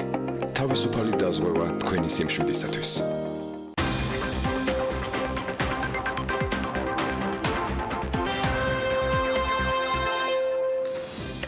ეკონომიკის მინისტრმა გუშინ გაზპრომთან ხელშეკრულების საკითხზე კითხვის საპასუხოდ კიდევ ერთხელ თქვა, რომ მცირე რაოდენობის გაზს საქართველოს რუსეთიდან შემოიტანს. მოდით მოვისმინოთ გიორგი ქობულიას კომენტარი და შემდეგ უკვე ელენე კვანჭელაშვილთან ერთად გავაგრძელებთ საუბარს. როგორც თქვით, ჩვენ ვაფორმებთ დიახ ამ ხელშეკრულებას. ხელშეკრულება გაფორმებულია, იქ როგორც ჩვენ ვილაპარაკეთ, ჩვენ მცირე რაოდენობით გაზს შემოვიტანთ რუსეთიდან. რატომ მოგესმენინეთ ეს კომენტარი და რატომ ვაპირებთ ამ თემაზე საუბრის გაგრძელებას? ელენე ყველაზე კარგად ახსნის და ის ტრადიციულად საქმიანი დილის ეთერში პარასკევს გვერდება, ვიდრე ანალიტიკის ეთერებისთვის მოემზადებით. ელენე, დილა მშვიდობის, მოგისალმები. დილა მშვიდობის, გამარჯობა ორივეს, მოკლედ ტრადიციას არ ვარღვევ, თქვენთან ერთად ვარ. ოღონდ დღეს ერთი დამატებითი სტატუსით, არა მარტო როგორც ანალიტიკას ავტორი და წამყვანი, არამედ ალბათ უფრო მეტად როგორც Forbes Georgia-ს აღმასრულებელი რედაქტორი და ცოტა ხანში გეტყვით რატომ. მადლობა ანა პირველ რიგში იმისთვის, რომ მაყურებელს მოასმენინე ეკონომიკის მინისტრის გიორგი ქობულიას პასუხი, ესე ვთქვათ, კითხვაზე თუ რა ხდება დღეს გაზპრომთან დაკავშირებით. ეს კითხვა დღესაც არის აქტუალური და ალბათ მანამდე იქნება აქტუალური, სანამ ხელშეკრულების რაღაც ნაწილი მაინც არ გახდება საჯარო, იმისთვის რომ ბოლომდე დავრწმუნდეთ ახალ ხელშეკრულებაში პირობები გაუმჯობესებულია და თან ისე, რომ ამაში არანაირი პოლიტიკური ფასის გადახდა საქართველოს არ მოუწევს. ეჭვების საფუძველს კი ის გვიძლიერებს, რომ კომერციული საიდუმლოების საბაბით არც ხადდება, არც ტრანზიტის საფასური, არც გაზის შესყიდვის ფასი, არც სხვა დოკუმენტირებული ან არადოკუმენტირებული შეთანხმებები და შესაძლო დათმობები. რეალურად გამოდის, რომ მოსახლეობას და ბიზნესს სულ ორი არჩევანი აქვს, ან სიტყვაზე ენდოს ხელისუფლებას და თავი დაიმშვიდოს, რომ ყველაფერი კარგადაა, ანდაც კრიტიკული აზროვნება მოიშველიოს Forbes Georgia-ს ახალი ნომრის საავტორო სვეტის ავტორის მსგავსად და საკუთარ თავს შეახსენოს, რომ სანამ ყველაფერი არ ვიცით, არაფერიც არ ვიცით. თუმცა გაზპრომის კონტექსტში პირადად ჩემთვის ყველაზე დასამახსოვრებელი მაინც ეკონომიკის მინისტრის გიორგი ქობულიას კიდევ ერთი განმარტება იყო, რომ გაზპრომისგან მცირე რაოდენობით გაზის შესყიდვა ეს არის დივერსიფიკაცია. ჩვენთვის ხადდება, რომ ამ ახალი ხელშეკრულებით გაზპრომი და სოკარი კონკურენციაში მოექცევიან, რითაც ისარგებლებენ კომერციული მომხმარებლები, დაინტერესებულ პირებს ექნებათ იმის საშუალებაც, რომ პირდაპირ გაზპრომისგან შეიძინონ გაზი. სწორედ აქ ჩნდება მთავარი კითხვები, რომლებსაც Forbes Georgia-ს ახალ ნომერში თქვენთვის მურმან მარგველაშვილი გამორიცხვის მეთოდით უპასუხებს. უფრო კონკრეტულად ეს კითხვებია ვისგან და რატომ არის გასაიდუმლოებული ეს ხელშეკრულება, რომელსაც ორი პოლიტიკური და არა კომერციული მოთამაშეებს ერთმანეთთან, ვინ არიან ის დაინტერესებული მხარეები, ვინ შეიძლება გასაიდუმლოებული ინფორმაცია სათავისოდ გამოიყენოს და სხვა მხარეების ხარჯზე. მართლა გაუგებარია თუ იგივე სომხეთს მაგალითად კი აქვს ფასი და ვიცით რომ ის 1000 კუბურ მეტრზე $165, რატომ არ შეიძლება ფასი საქართველოს შემთხვევაშიც გია იყოს. ჩვენი ქვეყნის შემთხვევაში არათუ ფასი, ამ ფასის დიაპაზონიც კი არ არის ცნობილი და საიდუმლოა. გონივრული ეჭვი, მე მგონი ამ შემთხვევაში ყველაზე მეტად უხდება ამ სიტუაციას ეს ტერმინი. გაზპრომ ექსპორტის მონაცემებით 2017 წელს 1000 კუბური მეტრი გაზის საშუალო ევროპული ფასი დაახლოებით 177 евро იყო. მართალია წინა წელთან შედარებით რუბლში გაზის საშუალო საფასურმა ევროპული ქვეყნებისთვის მოიკლო, მაგრამ დოლარსა და ევროში, რითაც ძირითადად ხდება ანგარიშის სწორება, გაიზარდა. მთავარი, ესე ვთქვათ, შეფასება და დასკვნა, რასაც მურმან მარგველაშვილი ამბობს და აქ გვაქვს ჩვენ, ესე ვთქვათ, მადლობა ანა. აქ ჩვენ ესე ვთქვათ ეს ნომერი, უახლესი ნომერი მაყურებელსაც ვაჩვენოთ და შეგვიძლია პრაქტიკულად ვთქვათ, რომ მთავარი დასკვნა, რომელიც მურმან მარგველაშვილის სვეტში არის ასეთი, რომ ესე ვთქვათ, სანამ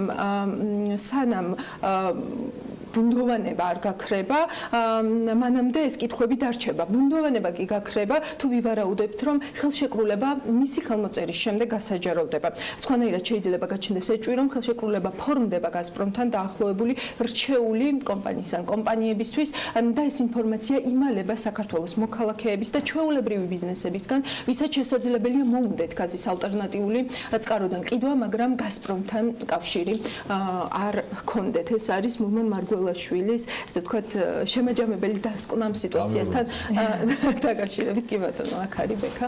შეგიძლია ინება, დანარჩენი ცხადია, უცილებლად უნდა წაიკითხოთ ჩვენი ავტორის და ენერგეტიკის სფეროს პროფესიონალის მურმან მარგველაშვილის მოსაზრება, გაზპრომი და დივერსიფიკაცია, კითხვები, რომლებიც პასუხებს მოითხოვს, ნამდვილად ღირს მისი ანალიზის გაცნობა. მურმან მარგველაშვილი მსოფლიო გამოცდილება საქართველოსთვის ამ დამოუკიდებელი არამომგებიანი ანალიტიკური ცენტრის დამფუძნებელი და აღმასრულებელი საბჭოს წევრია. ცენტრი 2006 წლიდან მუშაობს ენერგეტიკისა და გარემოს დაცვის საკითხებში. ელენე, ამ ჟურნალში ძალიან ბევრ საინტერესოს წაიკითხავს ჩვენი მაყურებელი და Forbes-ის მკითხველი ამ თემასთან დაკავშირებით და სხვადასხვა საავტოროზე მოხვედრილი სოკარი ახსენაში დასაწყისი სრულ სხვა კონტექსტში ისინი ლიდერები არიან იმ კომპანიების ჩავნათვალში, რომელიც ჩვენ შევადგენთ, ანუ Forbes-მა შეადგინა და ეს არის პირველი რეიტინგი, რომელიც Forbes-ის კრიტერიუმებით არის გაკეთებული სრულად და ძალიან საინტერესო 2017 წლის აუდირებულ მონაცემებს ეყრდნობა და მე მგონია რომ კომპანიებისთვისაც და ამ კომპანიების ბენეფიციარებისთვის, მომხმარებლებისთვის და პარტნიორებისთვისაც ცალსახად საინტერესო უნდა იყოს ყველა ეს მონაცემი და რეიტინგებით Forbes-ი მომავალში არაერთხელ გაგვანებიერებს, მაგრამ სოკარი რატომ ვახსენე?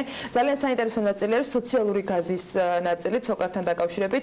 დივერსიფიცირება ერთია, მაგრამ მეორე არის სოკართან ურთიერთობა საქართველოს, იმიტომ რომ რას მოიცავს ეს კონტრაქტი, ესეც ცალსახად საინტერესოა და საინტერესო არის ამ შემთხვევაში ვიცოდეთ ყველაფერი იმისთვის რომ გავერკვეთ სიტუაციაში. აბსოლუტურად გეთანხმები, ძალიან დიდი მადლობა რომ ამის შესაძლებლობას მაძლევ, რომ ამაზეც გავამახვილოთ ყურადღება, იმიტომ რომ რეალურად ჩვენ რომ შევხედოთ რა ხდება დღეს. დღეს რუსული, ანუ გაზის დივერსიფიკაციის კონტექსტში რუსული გაზი მოიაზრება როგორც დივერსიფიკაციის წყარო, ხო და ამაზე ვლაპარაკობდით ამ ხნის მანძილზე. ანუ რეალურად ის ბუნებრივი რესურსი უნდა გახდეს დივერსიფიკაციის საფუძველი, რითაც 2006 წელს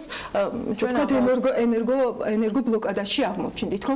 ეხლა ისიც ვთქვით, რომ მთავრობა არ ასაჯაროვებს ამ ბუნებრივი აირის საფასურს და ისიც ვთქვით, რომ რეალურად, ესე ვთქვათ, ეს გაზი იქნება კომერციული მოთამაშეებისთვის, ანუ რეალურად ეს იქნება ბიზნესისთვის გაზი, ხო?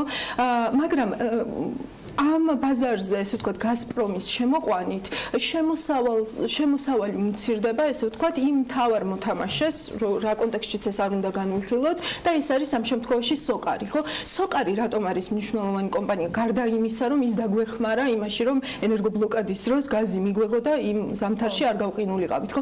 ასევე არის ძალიან მნიშვნელოვანი სოკარი იმ თვალსაზრისით, რომ ჩვენი ყველა სატრანზიტო პოტენციალში, ანუ მთავარი პარტნიორი არის სოკარი. ასევე საინტერესოა ის, რაც შენ ახსენე, ანუ სოციალური გაზის კონტექსტი, სოციალური გაზის ფასი, რომელიც ერთ-ერთი ყველაზე დაბალია საქართველოსთვის, ეს არის 1000 კუბურ მეტრზე 105 ამერიკული დოლარი და სხვა ქვეყნებისთვის ეს ფასი არის 160-180 დოლარი. ხო, ეს კომერციული ფასი ესე ვთქვათ, სოციალური გაზის ფასით აზერბაიჯანი ხაზს უსვამს იმას, რომ ის არის საქართველოს პარტნიორი. ეს არის დამოკიდებულება ცალსახად. კი, კიდევ ერთი მომენტია, რომ ალბათ ადამიანები საქართველოში არ იტყვიან, რომ გაზი არის იაფი, ხო? ამას არ იტყვიან, მაგრამ რეალურად ეს ასეა, ხო? აქაც ვაჩვენეთ. და კიდევ ერთი ფაქტორი არის გასათვალისწინებელი, როდის შეამცირა 140 დოლარიდან 153 დოლარიდან 105 დოლარამდე სოკარმა სოციალური გაზის ფასი საქართველოსთვის, ხო? ეს მოხდა მაშინ, როდესაც მთელს რეგიონში იყო ძალიან ძლიერი სავალუტო კრიზისი, ხო? რეალურად ეს შემცირება რომ არ მომხდარიყო, გამოდიოდა რომ ესე ვთქვათ, ენერგომატარებლების ფასი საქართველოსთვის, ხო? უნდა ყოფილიყო ელექტროენერგიის ფასი, უნდა გაზრდილიყო სადღაც დაახლოებით 20%-ით მაინც. ანუ ეს იქნებოდა ძალიან მძიმე წნეხი მოსახლეობისთვის, ეს იქნებოდა ძალიან მძიმე წნეხი, ესე ვთქვათ, ბიზნესისთვის და ცხადია ამას ექნებოდა საკმაოდ დიდი პოლიტიკური ფასიც, მოდი ესეც ვთქვათ, მართველი ძალისთვის, ხო? იმიტომ რომ რეალურად ეს აუცილებლად გამოიწვევდა სოციალური, ესე ვთქვათ, აღელვების ტალღას, ხო? ანუ მე მგონი, ანუ ამ ანალიზით, ესე ვთქვათ, რუსულ გაზს რამდენად შეიძლება რომ დივერსიფიკაცია ვუწოდოთ, აი ამ ყველა მონაცემის, ესე ვთქვათ, ერთად გაანალიზებისთვის, რა ვიცი, ჩემი პოზიცია მე მგონი ნათელია, მაგრამ მაყურებელს მაინც თავად მივანდოთ. და დაუდოთ კითხვები, რომელზე პასუხებისთვისაც მე მგონი ჩვენი მაყურებელი ახერხებს, რომ სრულად მიიღოს ინფორმაცია BMG-ის ეთერებიდან, რა თქმა უნდა, ჩვენი ვებგვერდიდან და კიდევ ერთხელ გეტყვით, რომ ძალიან საინტერესო ანალიზს ნახავთ ასევე Forbes-ის აპრილის ნომერში, ავტორებით, მონაცემებით და ყველა იმ რიცხვით, რომელიც უკავშირდება ეკონომიკას, ანუ ჩვენს ყოველდღიურობას, რომელიც დღეს საქართველოში არის და არა მხოლოდ. მათ შორის მფრინავ პარლამენტარებს.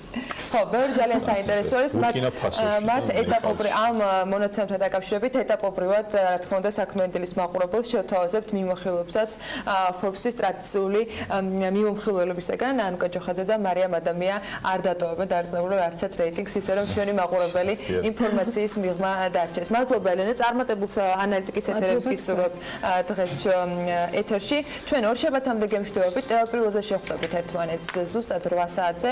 იქამდე კი რა თქმა უნდა მუდმივად იმისათვის რომ იყოთ ინფორმირებულები ბიზნესის და ეკონომიკის სიახლეებზე, უნდა იგითხოთ BMG. მადლობა ბექა დახმარებას. მთელი ეთერი ამ დახმარებას უხვად გასცემთ. მოგესალმებით, პარასკევს და უქმებს გისურვებთ.